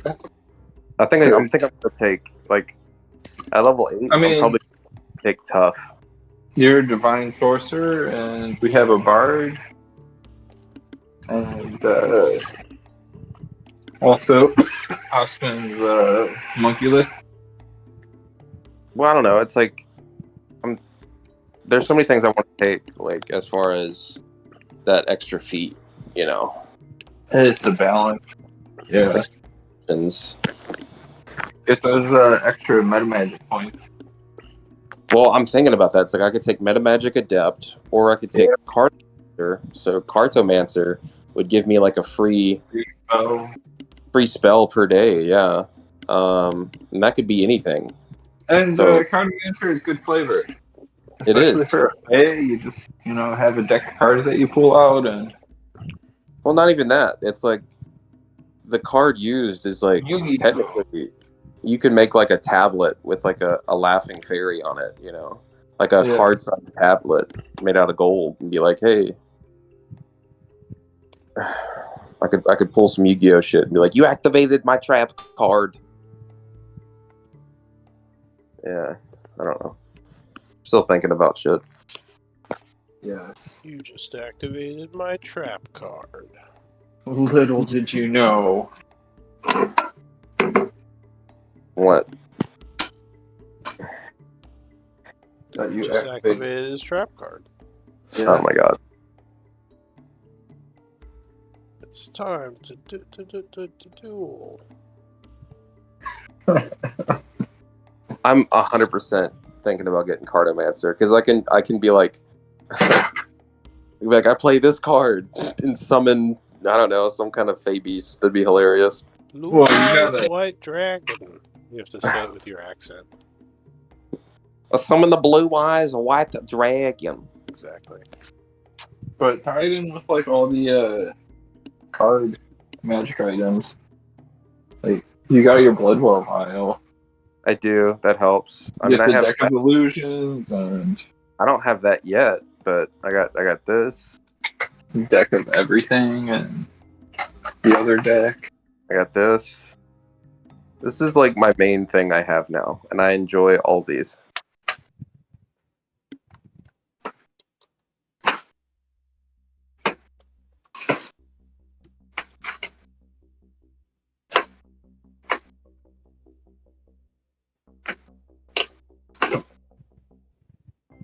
But yeah, what do you guys think? You think we should go into the underground with Cithril? You want to go to the crypt? Yeah, we should check out the underground passages because I've been waiting to get down there for so long. Okay. Like out of character. Has everyone here been in those passages? Yeah. I think maybe Oswin has it? Oswin. We just went in the train, but Oh, okay. yeah, you are not wrong. Yeah, I don't think Oswin's done the first chapter yet, so I don't think he's been down there in any other game. Yeah, It's too bad we don't have Jimmy or Nick anymore, because they would have been I there know. too. Yeah, that would have been good. yeah, All right, I'm back. he would be. Yo. We were just talking about you, actually. Yeah, it's tough when you're so freaking attractive and charming that everybody just talks about you all the time. But I understand. That's what your mother said. Yeah, Dude, mother. why do you think I have such an inflated ego? I grew Yeah. up hearing that. Mm. And I had you as one of my best friends. Yeah, obviously I'm going to be a little bit fucking cocky, all right?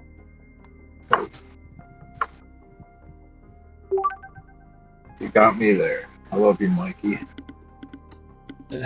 Love you too, bud. Interesting. You're like, oh shit, he complimented me. Oh. Interesting. That ruins all my plans. And other people heard it. I don't care for people here. I do love Matt. I've known him for fucking 30 years. 30 years. Yup. Maybe not 28 years we've been No, friends. 30 years. Longer Was it than I've since been we were alive. 4? How No, it old was are you? kindergarten. Kindergarten. Yeah. Kindergarten. Starts when you're 5 years old. Yeah, Mikey, Yeah, how so old like are you? 20, 34. 34. Okay. You've known him since you were 4? Yup. We went to kindergarten together and sat next to each other and had lockers next to each other. Our parents knew each other. Surprisingly. Yeah, our dads went to school together. We did T-ball together. We did. Yup. Now you play D&D. So it might have been like 4 or 5. Yeah, it was like 5 years old. So yeah, like 29 years we've known each other, something like that. Yeah, 30? 3 decades. Yeah. Are you both in California?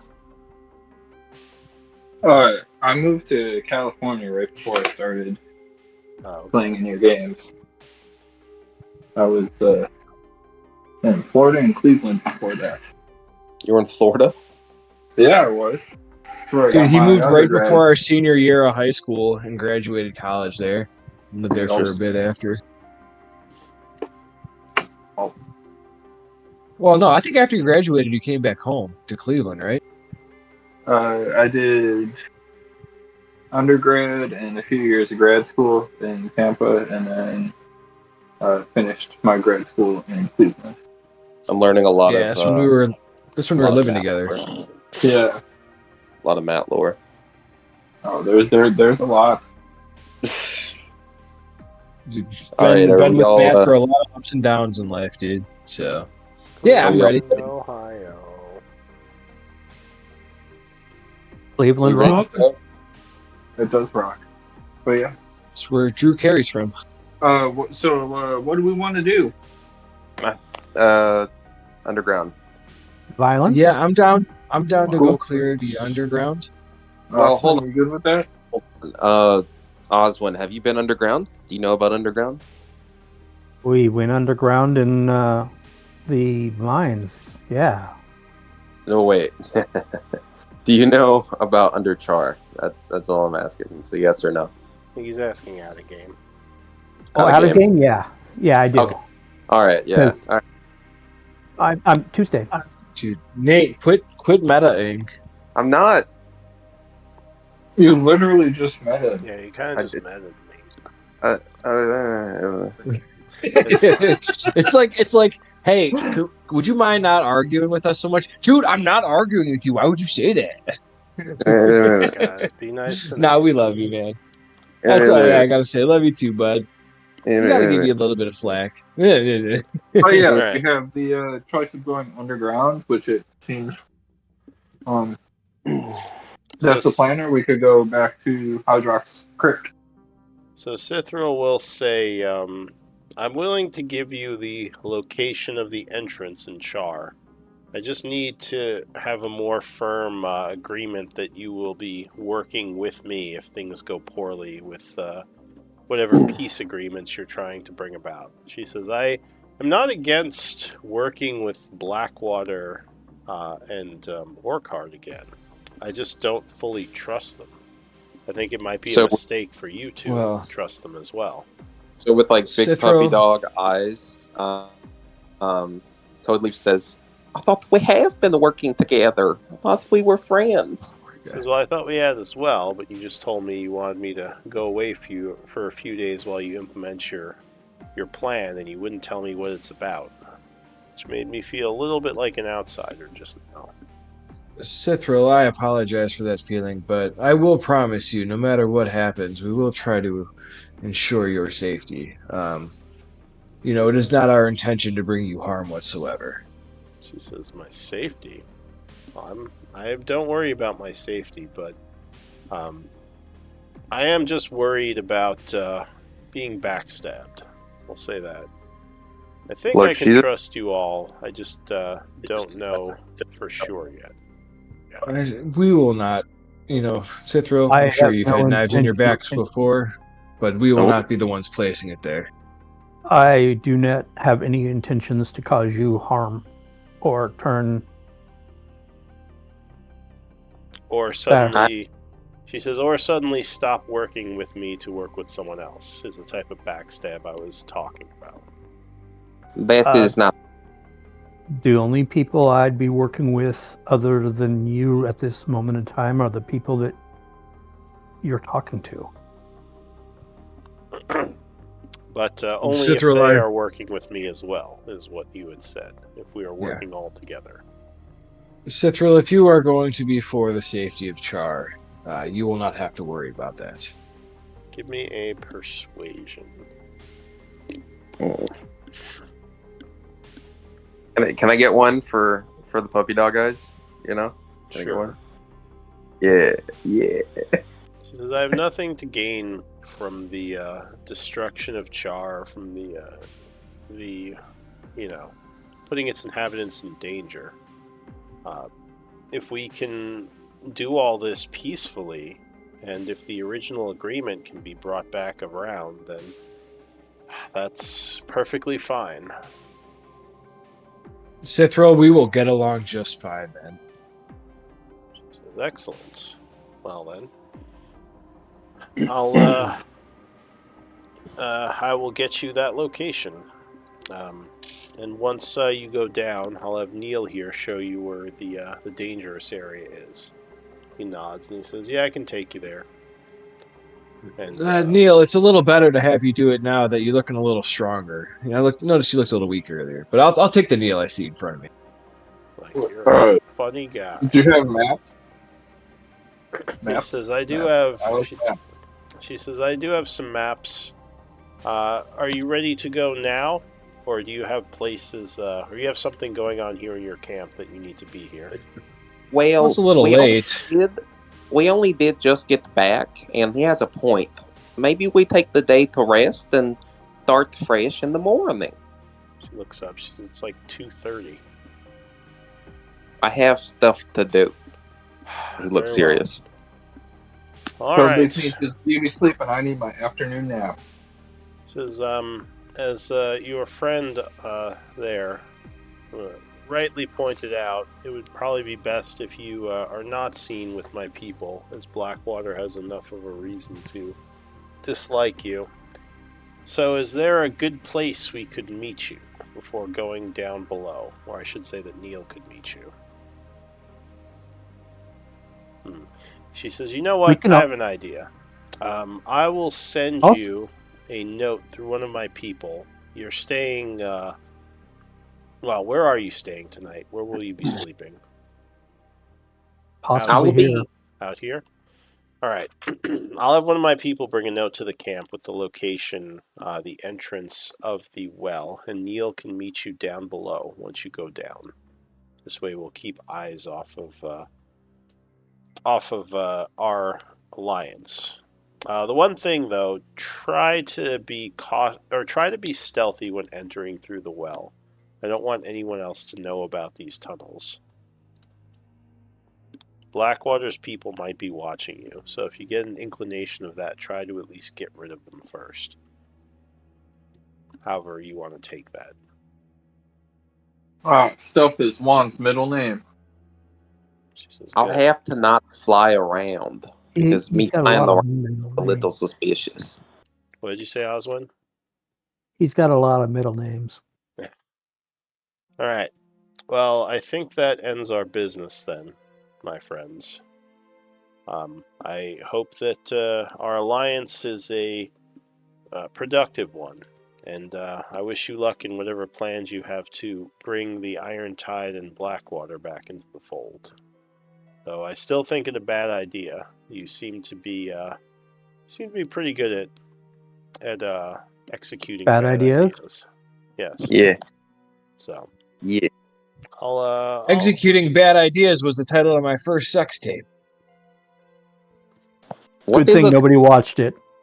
What is that? What is it?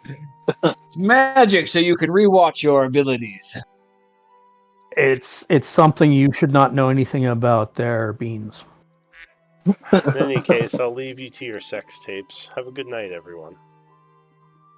And she. I almost want her to take me with her so I don't have to hear more about those sex tapes. And I'm just asking Juan. I'm like, what is that? What is it? I start being like, how old are you, Toadley? I'm old enough. What is that? Well, an old enough Sure answer. enough. I just go, you'll learn eventually. If you don't tell me an age, just go, you'll learn eventually, kid. Oswin's finished building Guido in this time of weirdness. Right. Are we gonna stay outside of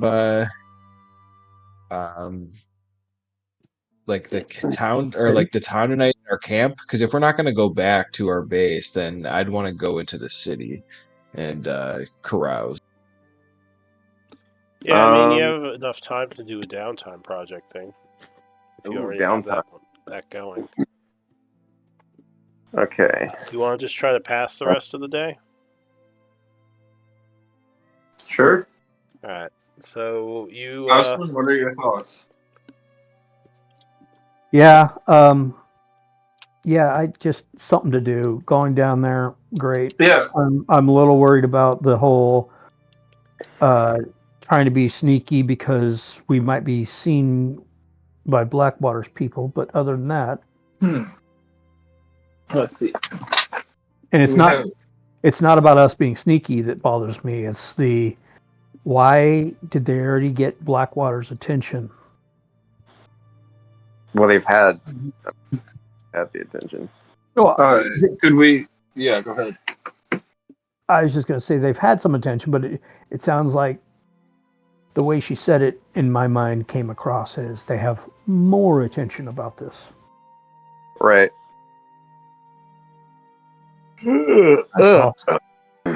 Goodness.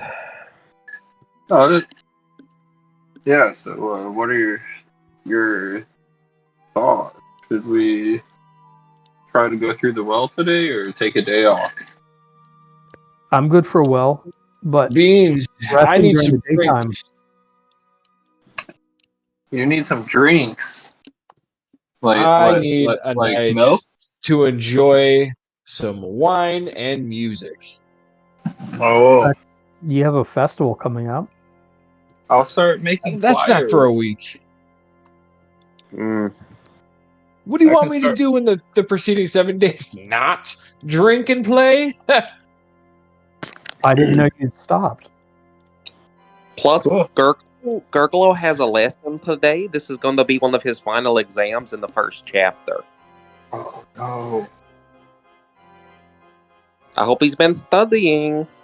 It's going to be Me a tough too. one. Me too. Alright, so if you want to do anything, let me know. I'm rolling to pass time. I think we're taking a day before we go Yeah. down. Just doing downtime. That's what I assumed, because you already told Sithril that you were going tomorrow. So Cool. she would give you, or she would send back a person with instructions he delivered to the camp on how to find Cool. the entrance to the underground area. So you have that now. If anyone is doing a downtime project, you have the 8 hours, so as long as you meet the requirements, you can put a day towards it. Let me know when it's at the end of the day, and then I'll need you to roll a D100 to see if Gurglo becomes magical. Alright. So we get It's to a big roll for you. say, be about. Alright, so yeah, go ahead and pay your camp first of all.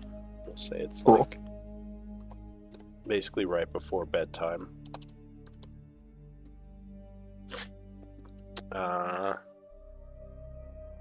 So who's quartermaster? Oh, it's I am. I'm taking care of it.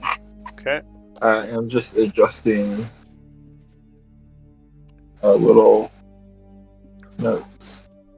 So Nate, go Yeah. ahead. What's your percentage chance? It's 1%. So out of a D100, every week you said Yeah, but it doesn't. increases by 1. It goes up by that percentage. Alright, so go ahead and make your so first roll. He rolls the D100. He becomes magical. Oh no, So- not this week. Gurglo is very interested, but still unable to produce magic. So no All magic right. ogre just yet. Oh, that is so close. Dude, that's not a bad Jeez. roll either. It's a pretty decent Just roll. 85 away. But Oh, he needs low or high? No, he Low. needs to roll. Oh, I thought he needed to roll 100. oh, sure, we could say high then. So yeah, he needed a Okay. 100. Now next week he'll need a 99. Yep. All right. So the evening passes.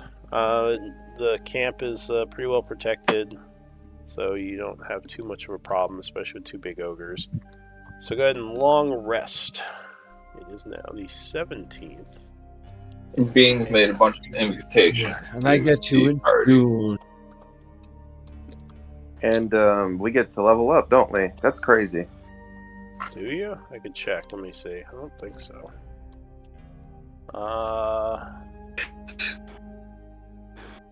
Yeah, you No, really we don't. passed any Dude, new I'm laughing. milestones. I was like, dude, watch. Yeah, no, you're not. Not yet. Remember I that would milestone of when you loved us and just gave it to us? Psh, no. I mean, That could be a yes. good milestone. As the best DM ever? Ha ha ha. You're gonna need the loot box for this one. There's a 5% chance you'll roll a milestone level up. It's only $5.99 plus tax. Just kidding. Sounds like a deal. Oh. Sounds like a deal. All right, so yeah, By you 100 wake up. of By those. 100, yeah, just it's $500. Oh man, I missed my calling. Should have been a loot box guy. It's like Oh my a god. bunch of dollar signs start appearing in my PayPal account. Yeah. Ding, ling, ling, ling, ling. So did we That's level rough. up yet? Alright, so 17th of fall, 8 a.m. What do you wish to do? You wake up feeling rested and ready to face the day. Well, I'm cooking a cow over the fire, and I have 2 ogres I'm trying to shoo off until the cow is cooked. Oh, a cow. I thought you said a towel. I was like, that's a strange thing to cook. No. you're a Dude, cow. I heard No, that I'm too, cook- Lou. Just saying. Thank you. Alright. I was No. really Wow. confused. I heard that too. Cooking a towel agree. over the fire? I'm like, man, that's... No. Okay. No, a cow. A moo. Yeah. And It's a Oh, fake I yeah. one. had to think I'm about that hungry. after he said it. I was like, owl. I'm like, did he say cow? And I just misheard. So is Toadleaf just slaughtering cows in the morning and like frying them up or something? it was ethical. I did it very ethically. He has some butchery knowledge. All right, fair enough. So what do you want to do besides Toadleaf cooking his cow or his 2 guys? Toad leaf. I want fruit. Can you cut up an apple for me? I didn't hear what you said, Matt. That was muffled. Oh, I need an apple. Oh, you want me to go find the one? I don't really see any apple trees. I want an apple though. I can go look for one. Give me an apple right now. I have to finish with the cow. Aleka walks but over. She says, "Here's an apple, little guy." And hands you one. I don't want an apple. I want an orange. You just said you wanted an apple. Oh my gosh! I see what's happening. So sorry, Beans. Here's an orange. And I look over at her like, idiot. I can't believe you can't confuse orange and apple. She says, "What do you It's mean?" not Wait. peeled. Juan, what you have to do is tough love. I just look at Beans and I toss him the orange and go, peel it yourself. It's not peeled. And Beans goes and cries in the corner. Aleka looks confused. She says, "Wasn't he throwing fireballs at displacer beasts?" I don't crazy know world we live in. Fireball. I seem to remember him being a lot tougher a few days ago. Oh, she said that when you ran away crying. She didn't say that to you. Ah. She says that. It's all right. Is he actually a child? I just thought he was some kind of weird small creature. Yes. I'm pretty sure he's a kid. The answer is yes. She just kind of shrugs and goes back to her little herb garden. Says they're coming along good, by the way, as you see her casting a bunch of druid craft on the plants, causing them to grow a little bit better. Oh, so there's confirmation. Druidcraft helps plants grow. All right, that's all I needed. Got it. She says, well, it can, for sure. Do you know anything about druidcraft? That was out of character, Lou. Oh, all right. Well, so yeah, what are you doing? Are you going into town, or are you waiting a bit? Should I still be passing time? Past an hour, maybe? Who's the group's leader? Beans? It's me now. Is it The one throwing a Toadleaf? fit, All right, yeah. Toadleaf. What's the play here? We're going to have breakfast, and then we're going to have Juan sing a song, and then we're going to go into the whale. All right. So you do some light morning activities with some food and some singing, and then you head back into town.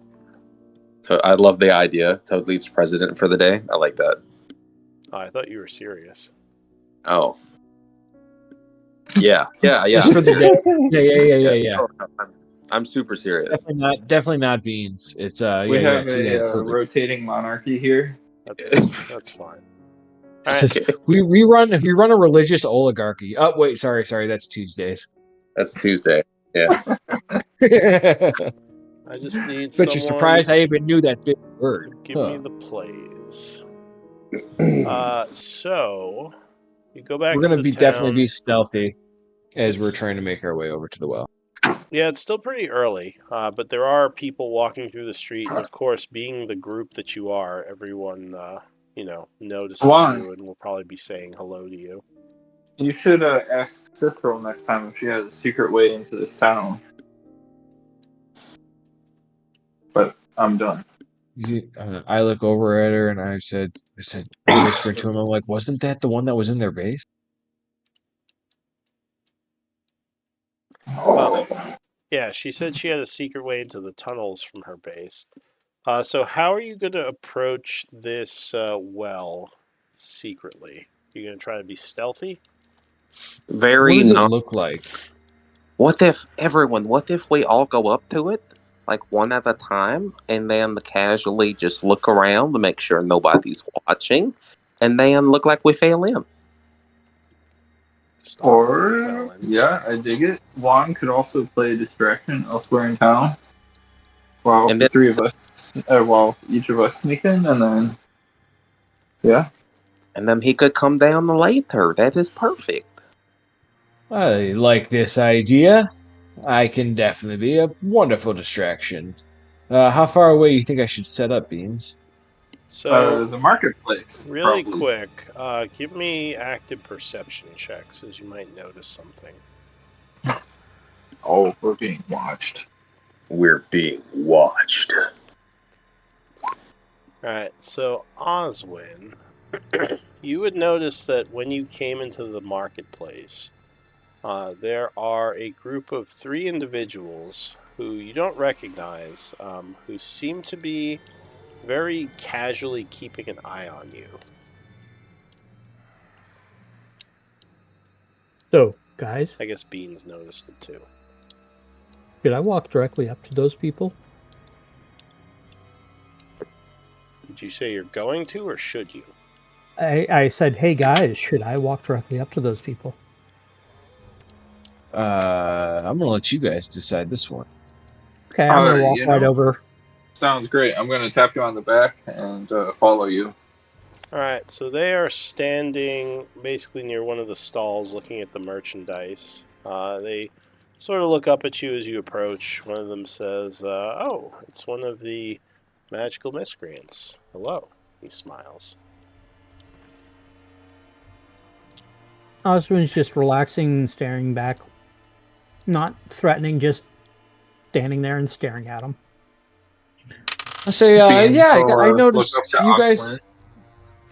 Oh, go So I ahead. noticed you guys looking over at us. Our friend kind of noticed. Is there something we can help you with? Like, I do sign autographs if you're interested. I know we're kind of a big deal around here. We often get onlookers. Oh, well, I mean, you are fairly well known in the town. Perhaps I noticed you out of the corner of my eye walking past. Is he hitting on us? Oh, is there anything that brave adventurers like ourselves could assist you with? No, I mean we were just sort of taking a look around the market, looking for some weapons. Nothing too out of the ordinary. All that's been going on, it's a good idea to be armed. Can't rely on you guys for everything. He kind of gives a chuckle. Toadleaf comes in half cocked. It's like, are you watching us? You better be real. Give me a persuade. Well, give me an intimidation, or just give me intimidation, I guess. You're watching us. Yeah, 19. Yeah. He says, what? What do you? I mean, we just saw you walk up to us. What do you mean? Do you know the last person who watched us? I don't either. They're not around anymore. Who was the last person that watched you? We don't know anymore. We don't even remember his name now. What happened to him? Their name didn't matter.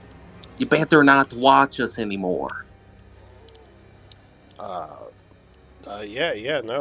We'll stop watching. And they all kind of just turn around. At this, I start Very kind of awkward. laughing. Like I'm like actually chuckling at Toad Leaf, and I say, "Friends, I'm so sorry. Our Fey friend's a little out there, as you can understand. I apologize for any discomfort as they're walking away, just kind of like shooing them off." All right. So they kind of walk away out of the marketplace, out of sight. I'll Did cast I a do? message to Oswin and say, should we figure out who they work for? I'm guessing we already know. Cool. Did I do a good job being intimidating? You were very scary, Toad Leaf. That is good. That is what I was trying to do. I'm starting to look around, see if there's anything else happening that's weird. So there are a Besides couple of those- people, a couple of people in the immediate area who heard the discussion who were a little confused. But I mean, for the most part, the group is just being watched by people who seem like normal villagers, not like people who are trying to secretly watch you. At this point, I yell out, I say, free! Free show and drinks if you follow me, as I start playing some music and leading the people like the tale of the blind mice, or whatever, the lute, whatever you want to call it. I start leading them to the Pied bar. Piper, yeah. The Pied Piper. I All want to right. Pied Piper these people. So there's the some lewd. there's some clapping as a couple of villagers like, oh, free drinks, yeah, magic miscreants, woo. The vendors are like, oh, god damn it, as you're leading all these people out of the market. But yeah, a moment later, most of the streets are emptied as everyone's kind of following him towards the Maplewood. Should we do something with these vendors? I mean, Well, we should I would probably ask Toad Leaf and Oswin. go ahead and act on our plan while nobody's here. Oh, I Except for forgot people about that are that. here. Well, the entry is actually a little ways south of here, so you're Okay. not to the place yet. I guess, Lou, I would go by the entryway to try to drag up as many people as I can in the marketplace to take them to. Well, the entryway is kind of like a Maplewood. backyard area behind a bunch of houses. So there's not, well, you assume there's not going to be too many people actually there. The problem would more just be people following you there. This is going to cost you a fortune for all these free drinks. I hope you know that. Oh, dude, that's how I get recognition. All for it. But sure, I'll say you go down the street near where the well is and grab some more people to follow you to the Maplewood. So you think that, I mean, besides the people who might be in their houses seeing you, most of the people in the town would not see you. Especially now that he dragged a bunch of them away. Tapping Oswin on the back, I would ask, do we have any followers? Giving him Should I guidance. roll to see if anybody's looking around? So you went towards the well at this point? See if anyone's following you? Correct. It doesn't look like it. I mean, the vendors aren't following you. They're just annoyed you took all their customers. And the backyards that you go through, most of these houses, it doesn't look like anyone's home right now anyway.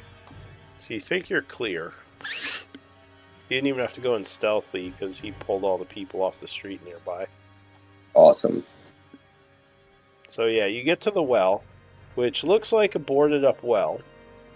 Oswin, or did any of the three you have survival? Oswin. So you could tell that the boarded up well is only is more of meant to trick someone into not using it, because the board doesn't seem to be attached very well, and there are footprints around here that would suggest people have been climbing into this well.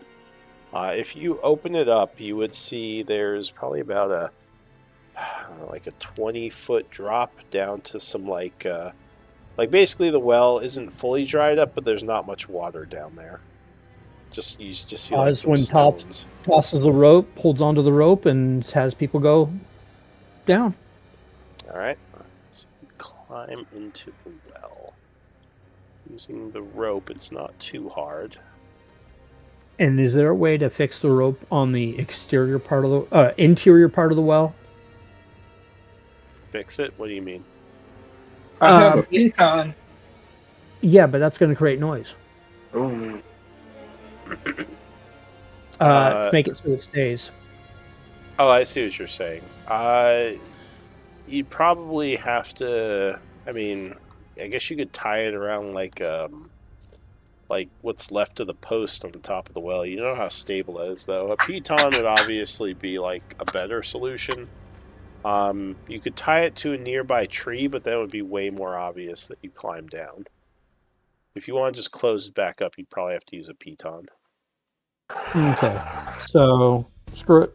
We'll do other means to get back up. Okay. I dig it. So you climb down into this well, which seems like it's just a, just like a normal, like, kind of wet, dank space with a bunch of algae everywhere.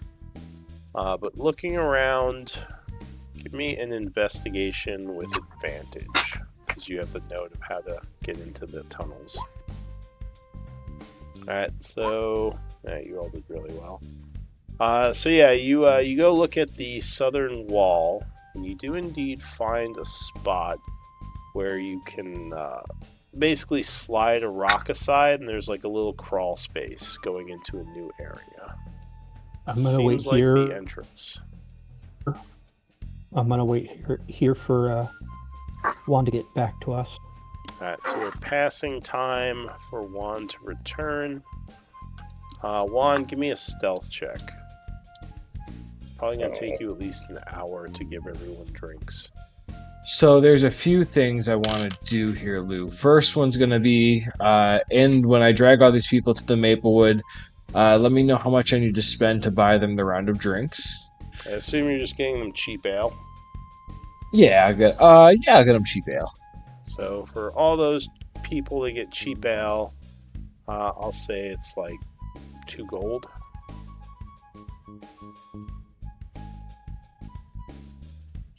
So now that that's done, I also want to advertise that they should come see us at the festival. Alright, so you advertise the festival. Okay, yeah, sure. You just tell them all about it. Once I finish playing, I don't know if you want me to roll to see how good I do. Once I finish playing, I'm gonna roll anyways, just because I feel like it. You can do a performance if you like.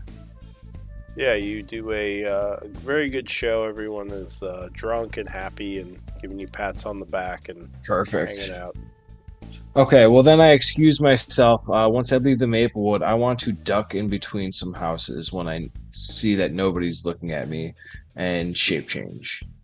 Alright, what are you changing into? I'm just going to change into like one of the plain villagers that I've seen walking around. Well, actually somebody that I just led to the Maplewood. Alright, so you kind of flump and are now someone new. Right. Then now that I'm this person, I am going to stealthily walk over to the well. Alright. So at this point, when you finally... no one cares when you're a villager. No one's following you. But at this point, it's about 10:30 when some random villager comes climbing into the well. I'm watching him quietly.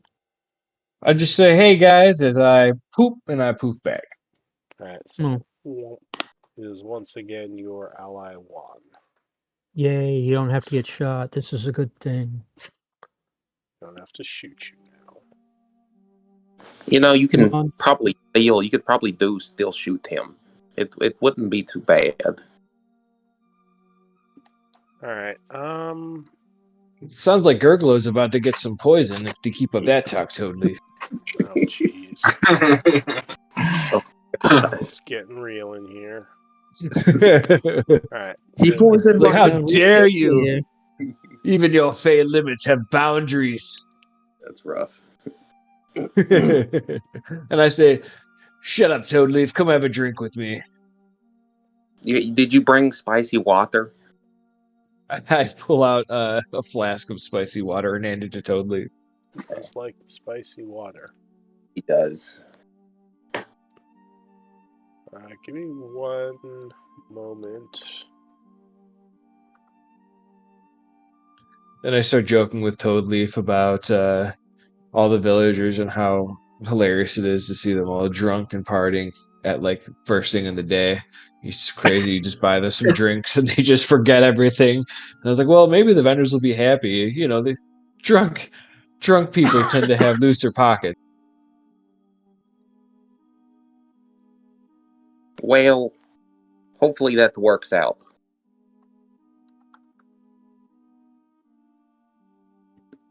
All right, so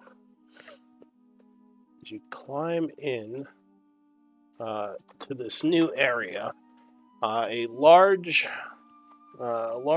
grouping of tunnels goes off in several directions. Does anyone have history? Yes. Go History fish. might tell you something here. You have proficiency. I am going to use Inspire. So, Juan, I'm assuming you're using Jack of all trades. Well, Beans, Beans isn't even needed. So this is definitely Therian architecture, Dwarven architecture. Dwarven architecture, Therian to be more specific. You would place it probably, sometime during the 12th cycle. These tunnels were built.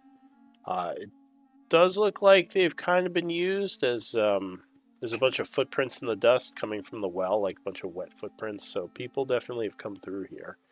Though you don't think as much have come through the well recently. As you get to the end of the hall, kind of in that first area, you would see Neil kind of leaning against the wall, tapping his foot. Says, "Oh, hey guys." Hello. We had to lose people. I assumed, We were being watched. and he will, his lamp or his lantern is lit. He says, "We ready to head to the place?" Sure. All right, so he starts leading you down some of the halls. You would be passing by, looks like a couple of groups of Blood Hand every now and then, so they definitely have a presence down here. He remains mostly quiet, and as you get closer, or you assume you're getting closer to the place you're supposed to be, there's definitely a bit of a smell in the air, kind of the smell of decay.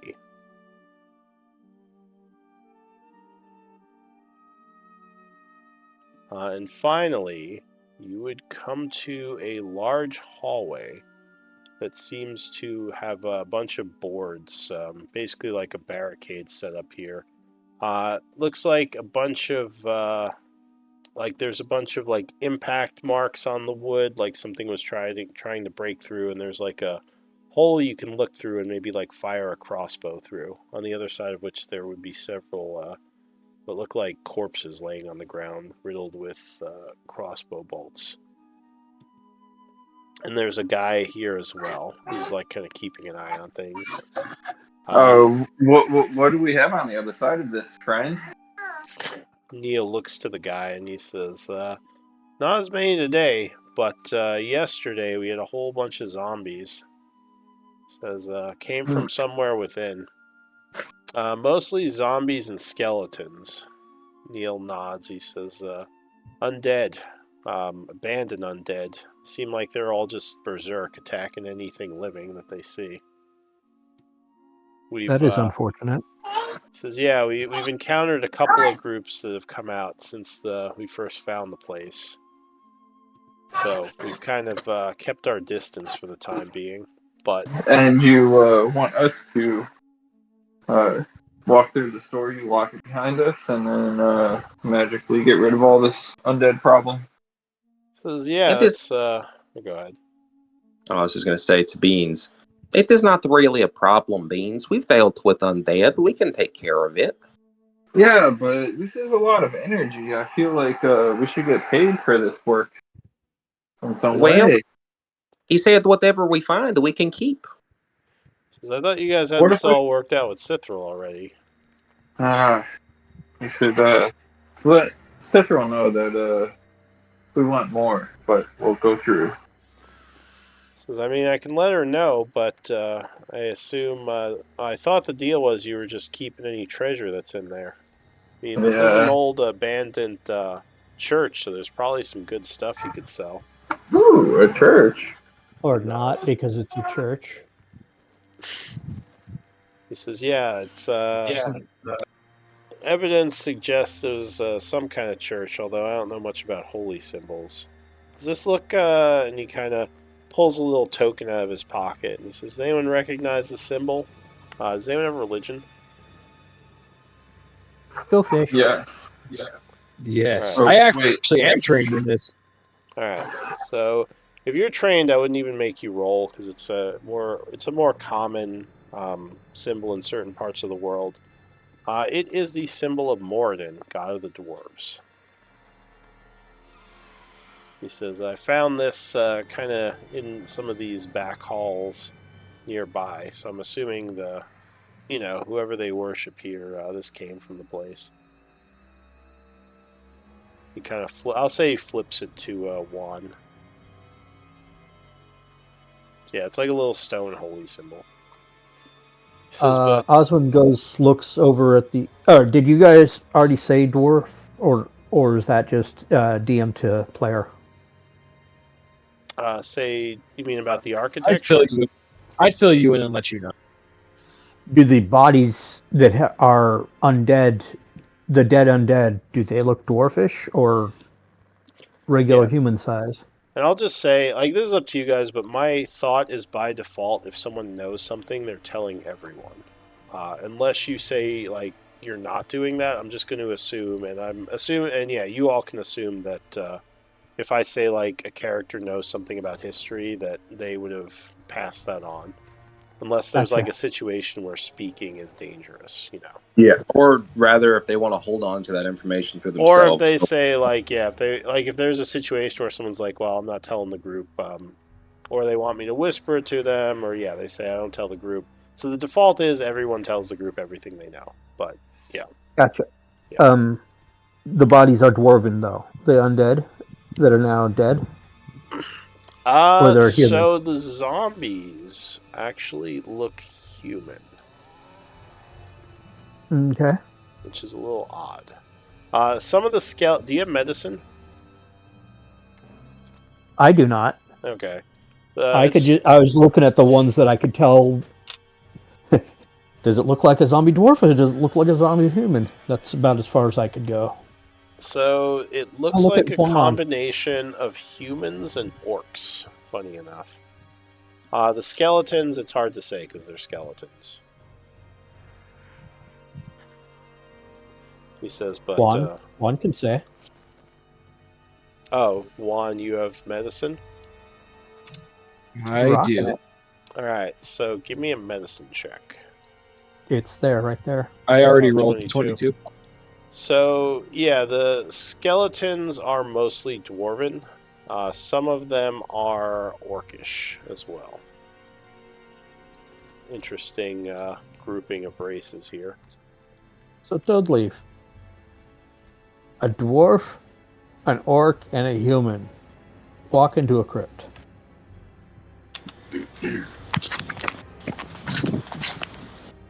And he starts moving forward. Not even finishing the joke. That was the best joke I've ever heard.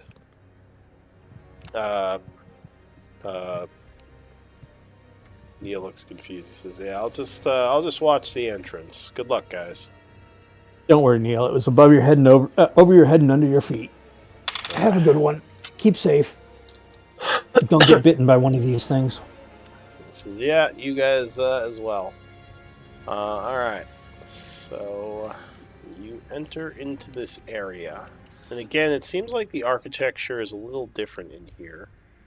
As you get to the end of the hallway, You would find more, looks like skeletons that have been destroyed, and a door that is partially open. Lou?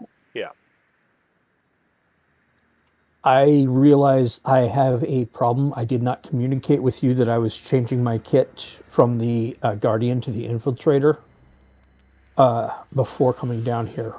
Is that a problem that I'm stuck with the Guardian because I didn't tell you beforehand, or? No, you're fine. Okay.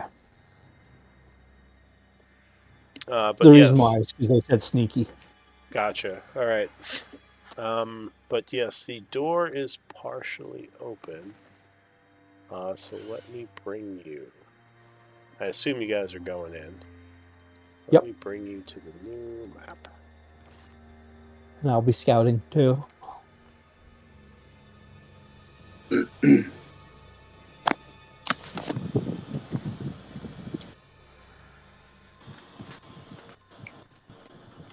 As Toadleaf offers beans. Beans, would you like some nuts and berries I have? They're pretty good. Absolutely. They're cranberries. Marines like crayons. Alright, so what do you want to do? Not be on a black screen. I'd go ahead and cast light on myself. Oh, can you guys not see? I can't see anything. I had to go. It's in the top left. Oh, sorry, wait. I thought I focused ping. There you go. You see now. I can see my character, yeah. I cast light. Alright, so you cast light on yourself. Because you are lit up. And holding, well, I guess it's on something you're carrying, right? So you're not holding anything. No, yeah, I guess I'd just cast it on my clothes or armor or something. Okay. What door did we come through?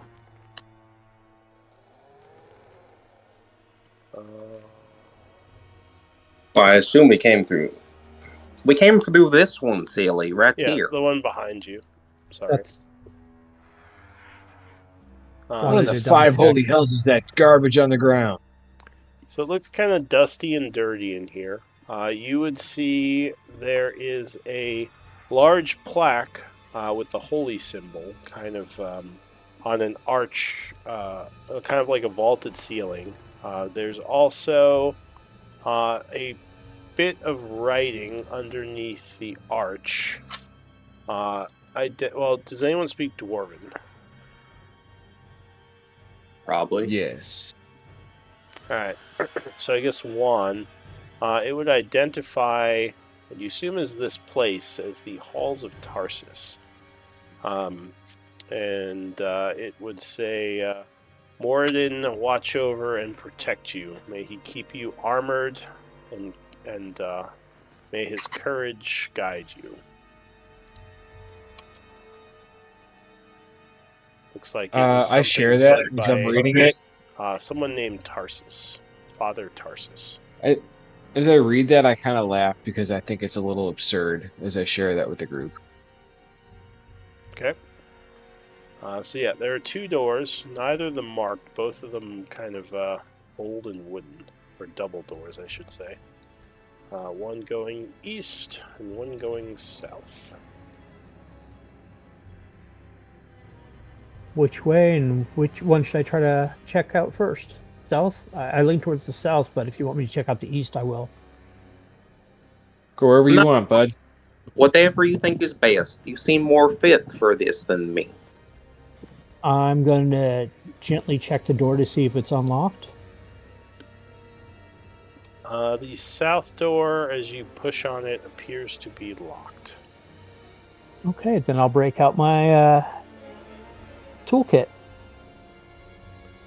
Alright, so you get down to the lock and start to pick it.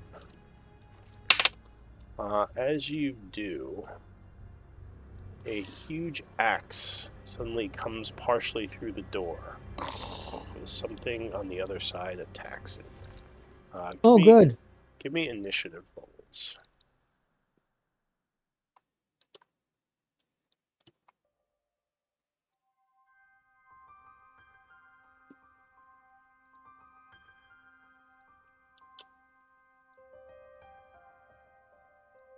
I just love when I roll a 5. Yeah.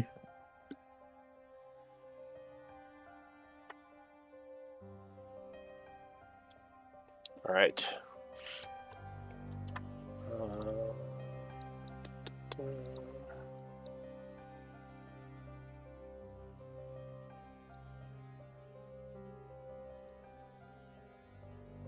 Alright, so the first act, as you are all caught off guard by this axe smashing into the door, is going to be...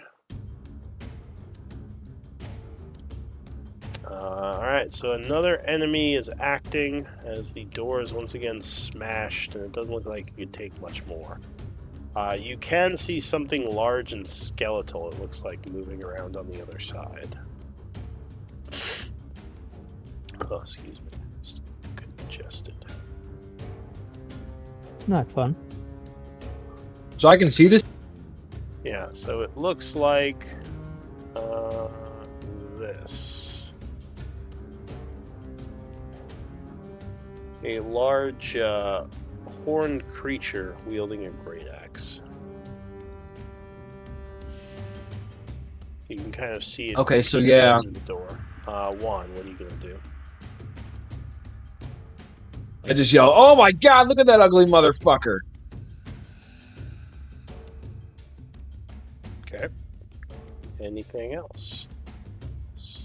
Yeah, that's the I'm gonna do a vicious mockery on him.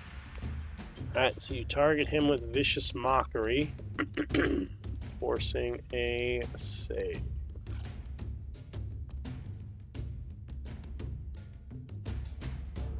That's a wisdom, right?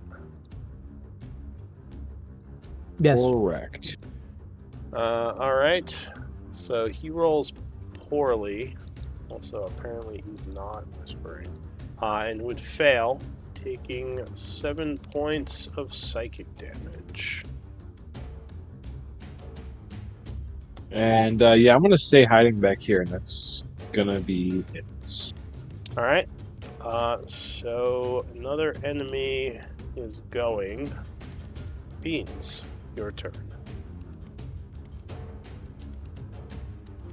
And I'll say at this point you hear movements coming from the northeast. As something slams into the door. Maybe you'd see like a horn poke through it as the door almost flies open. Just a bunch of dust falls off it.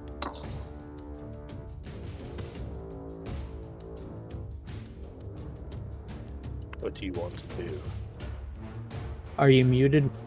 Oh, maybe he's muted. I am muted. I'll throw a Mind Sliver on the one who Juan just attacked. Alright, so being able to see through the door, you as well can hit the creature, which will be an int save. Which he will fail, taking another 11. This bunch of chittering as the skeleton is affected by your psychic damage. Oswin. Oswin backs away from the door, and where is it? There we go. Alright, 21. so you blast a lightning launcher through the door, striking the creature. Even with heavy cover, that would hit. And give me a second before I have actually another D6 to roll on that. I'll show you where that is. Alright. Once each of your turns, you can hit a creature, add a D6, so Alright. a total of 5 damage this lightning. Drop for another 3. And then on my second attack, Yeah.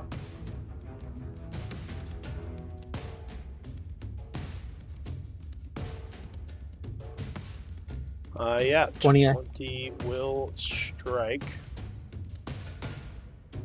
Doing another 1 point. This isn't as fun as I thought it would be. Dang, it's really low rolling. And that's my turn. Alright, so your turn would end. 1 second. Are you supposed to add your int to both of those? I think so. That's what I thought with the armor is with the lightning bolt or lightning. Yeah. You're supposed to add a Thank d6 you. plus your int. I've got to fix that. Cool. So I was gonna say that's they really nerfed that. So what's your int? 4. So another 8 damage. Alright. Please, thank you. Alright. So the creature is starting to look wounded. Dewdrop. What's his cover? How much cover does he have? With the doors up, he has heavy cover because there's just like a little crack through. People are shooting. Okay, So I'm plus going 4 to. to AC. I'm firing just to test it out. Sure. I got the number. Ignore it. Okay. And then, yeah, 8 plus. There. Okay. Ignore it now. Alright, go Going ahead, to- Dewdrop. I'm gonna do 2 Eldritch Blasts at him. Well, that would both hit. Striking for 14. Continue to And- fire upon this thing. Then I'm moving back over here. In my turn. Wait, the ceilings. How tall are the ceilings? They're about 10 feet. They're not that high. Okay. All right. Yeah. Alright, so the creature slams his full body into what remains of the door, completely taking it out. As the shards splinter, you would see there was more danger in that hallway than you thought, because there are several of them. He's going to come rushing in, doing a... Oh, this is a bonus action. Let me see. Oh no, it's not. Never mind. I'm thinking of an actual Minotaur. So he just comes running in. He is going to bonus action attempt to overrun you, though. So I need you to give me an athletics. He gets to check against you at at an advantage because of his height. Which one of us? Just me or? Just you, yeah. Okay.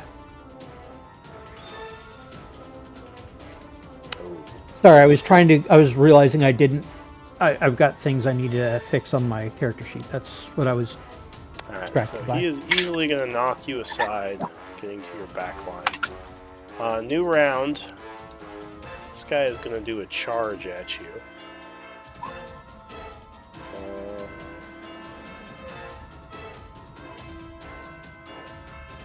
So it does a gore attack. 18 versus AC? Wait, your AC is 32? No, this is why I was trying to fix my stuff. It should be 21, I think. 21? Alright. It's either 21 or 22. I'm checking. That's why I'm trying to fix things. Alright, I assumed it was a mistake, yeah. So 21, that would luckily miss. As you kind of sidestep the gore. And he is going to move over to here and end his turn. Juan. Well, shit. I thought I was going to have one more turn to do something.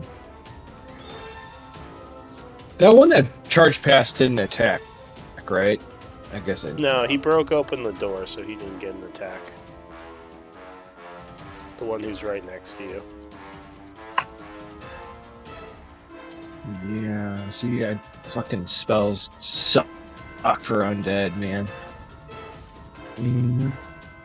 Just use, what's that called? Much.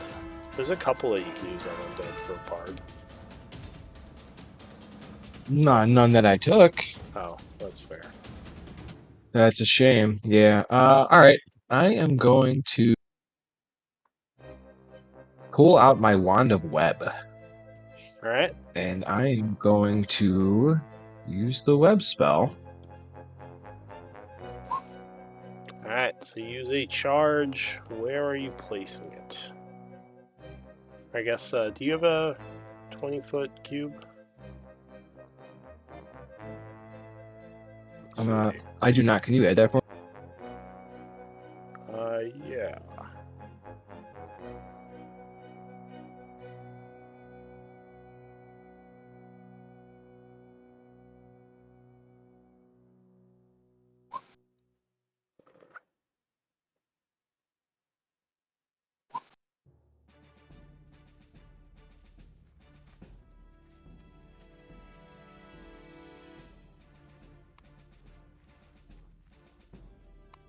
I see. I get my 10-foot, no 20-foot yet.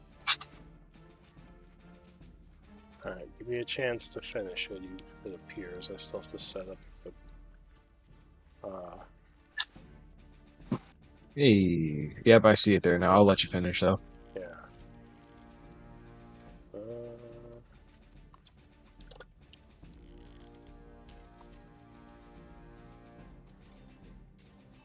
Oh.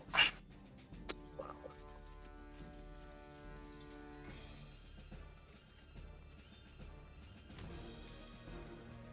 Okay. Right. There we go. Alright, it should be done. 20-foot cube is yours. So you summon the web from within the magic of the wand as the spell takes shape. Go ahead and place it. Let me figure this out more here.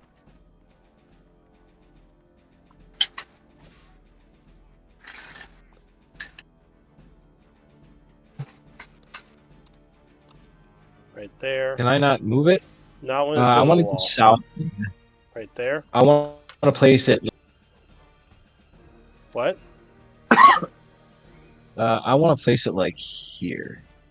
South If I can again? place it further south. Yeah, if I can get like, because I can't see it like, yeah, like in the doorway. I don't see anybody, but I see that one dude way down there. So I at least want to catch him, possibly cover anything that's to the left of him, but try to get him just like at the top of the web radius. You want it down another one? So more. Yeah, down like 2 more if I can. I don't know if you could. I think actually this is as far as you can go. You can't see down farther. Okay. Remember, Yeah, then I guess that's going to be. Yeah. Because I can see all the way. Yeah, I can see all the way to it. But remember, you have to put the middle of the spell where you can see, which would be right here. Gotcha. That is, and I can see that. Okay, that makes sense. Yeah, so I'm going to do that. Web is a regular action, correct? Yeah, and you are concentrating on it. And you are concentrating. Then that is going to be my turn. All right, so the Minotaur skeleton will start in the web, forcing a dex save. What's the DC on that? Oh, it doesn't matter. He failed it, so he's 15. suddenly wrapped up in it. So for his action, he's going to try to break out using a strength check. Yeah, strength check, which would again be against 15. Correct, 15. So strength. Oh, 23. So yeah, he breaks out with his action. So then he's going to try to move. 10. Isn't that at the end of his turn he breaks out or no? No, it's just his action. 20, 30, Okay. and then full move 40 ends there. All right, Beans. This thing is like pushing through the web, like tearing the webs aside. You all have played into my trap. Uh-oh. I'll cast a slow on 3 of them. Alright, so you attempt to target them with slow. First one, wisdom save. 18. I think he made it. Oh, that does make it. So second one, Wisdom save. Oh, made it too. Hmm. Keep rolling. Third Well, one. in that case, I think the second one I'll use silvery barbs on. Alright, so you spend a reaction and a first level Oh, we can spell. silvery barbs this? Can I Yeah. silvery barbs the first one? Oh, not at this point, but Oh, man. you Okay, that's can, good to know. yes, Okay. you can use a spell to silvery barbs. Oh, he rolled a 16. Man, these guys are rolling good. You can use a silvery barbs on this one, Juan. No, I think don't you think you have to take the can. reroll. On a reroll, you have to take what it gets. Oh, just kidding. I thought that was the third one.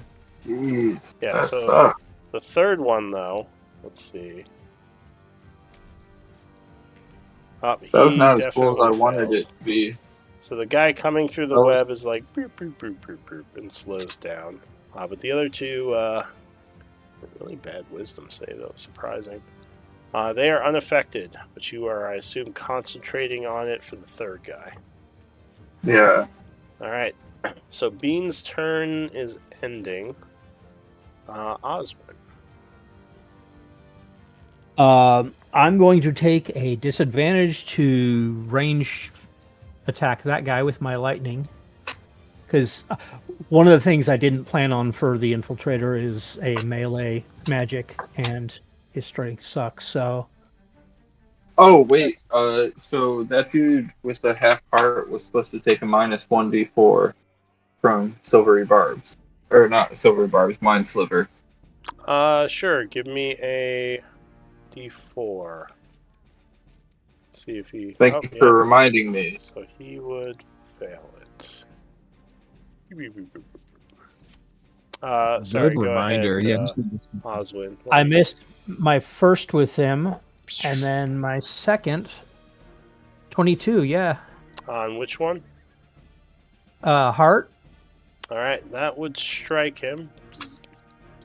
7 damage, and then I'm doing another d6 on it. Okay, and he is angry at you now. As you hit him for another 2. He is badly wounded. He's falling apart. And that's my turn. Alright, that is it for you, Dewdrop. Luckily, Dewdrop. Oswin just got that guy off you. Toadleaf does some incantations and cast lightning bolt. Totally, if you can't use. Oh, I like that. Yeah, never mind. Alright. Or cast a lightning bolt from his ring of spell storing. Alright. Pull out a lightning bolt from your stored spells. Yeah, I'll empty the slot. 1 second. So this guy will, regardless, fall over dead. The other one attempts a dex save. He will fail it, taking 35. Holy shit, that's a lot of. He is unhappy with that. Anything else, Dewdrop? Yeah. Toadleaf's gonna hide back here, behind Juan. Alright. So there is a slamming against the door here. Something attacks him. And then more slamming against the door. And then into the new round. Are we? Yeah, I was about to say we are probably going to have to stop here. So let's do MVP, and we'll pick it up next time.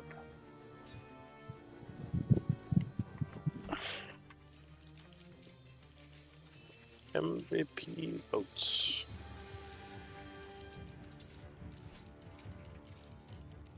Alright, so Oswin with 2 votes, you are MVP.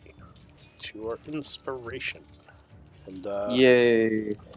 Inspiration.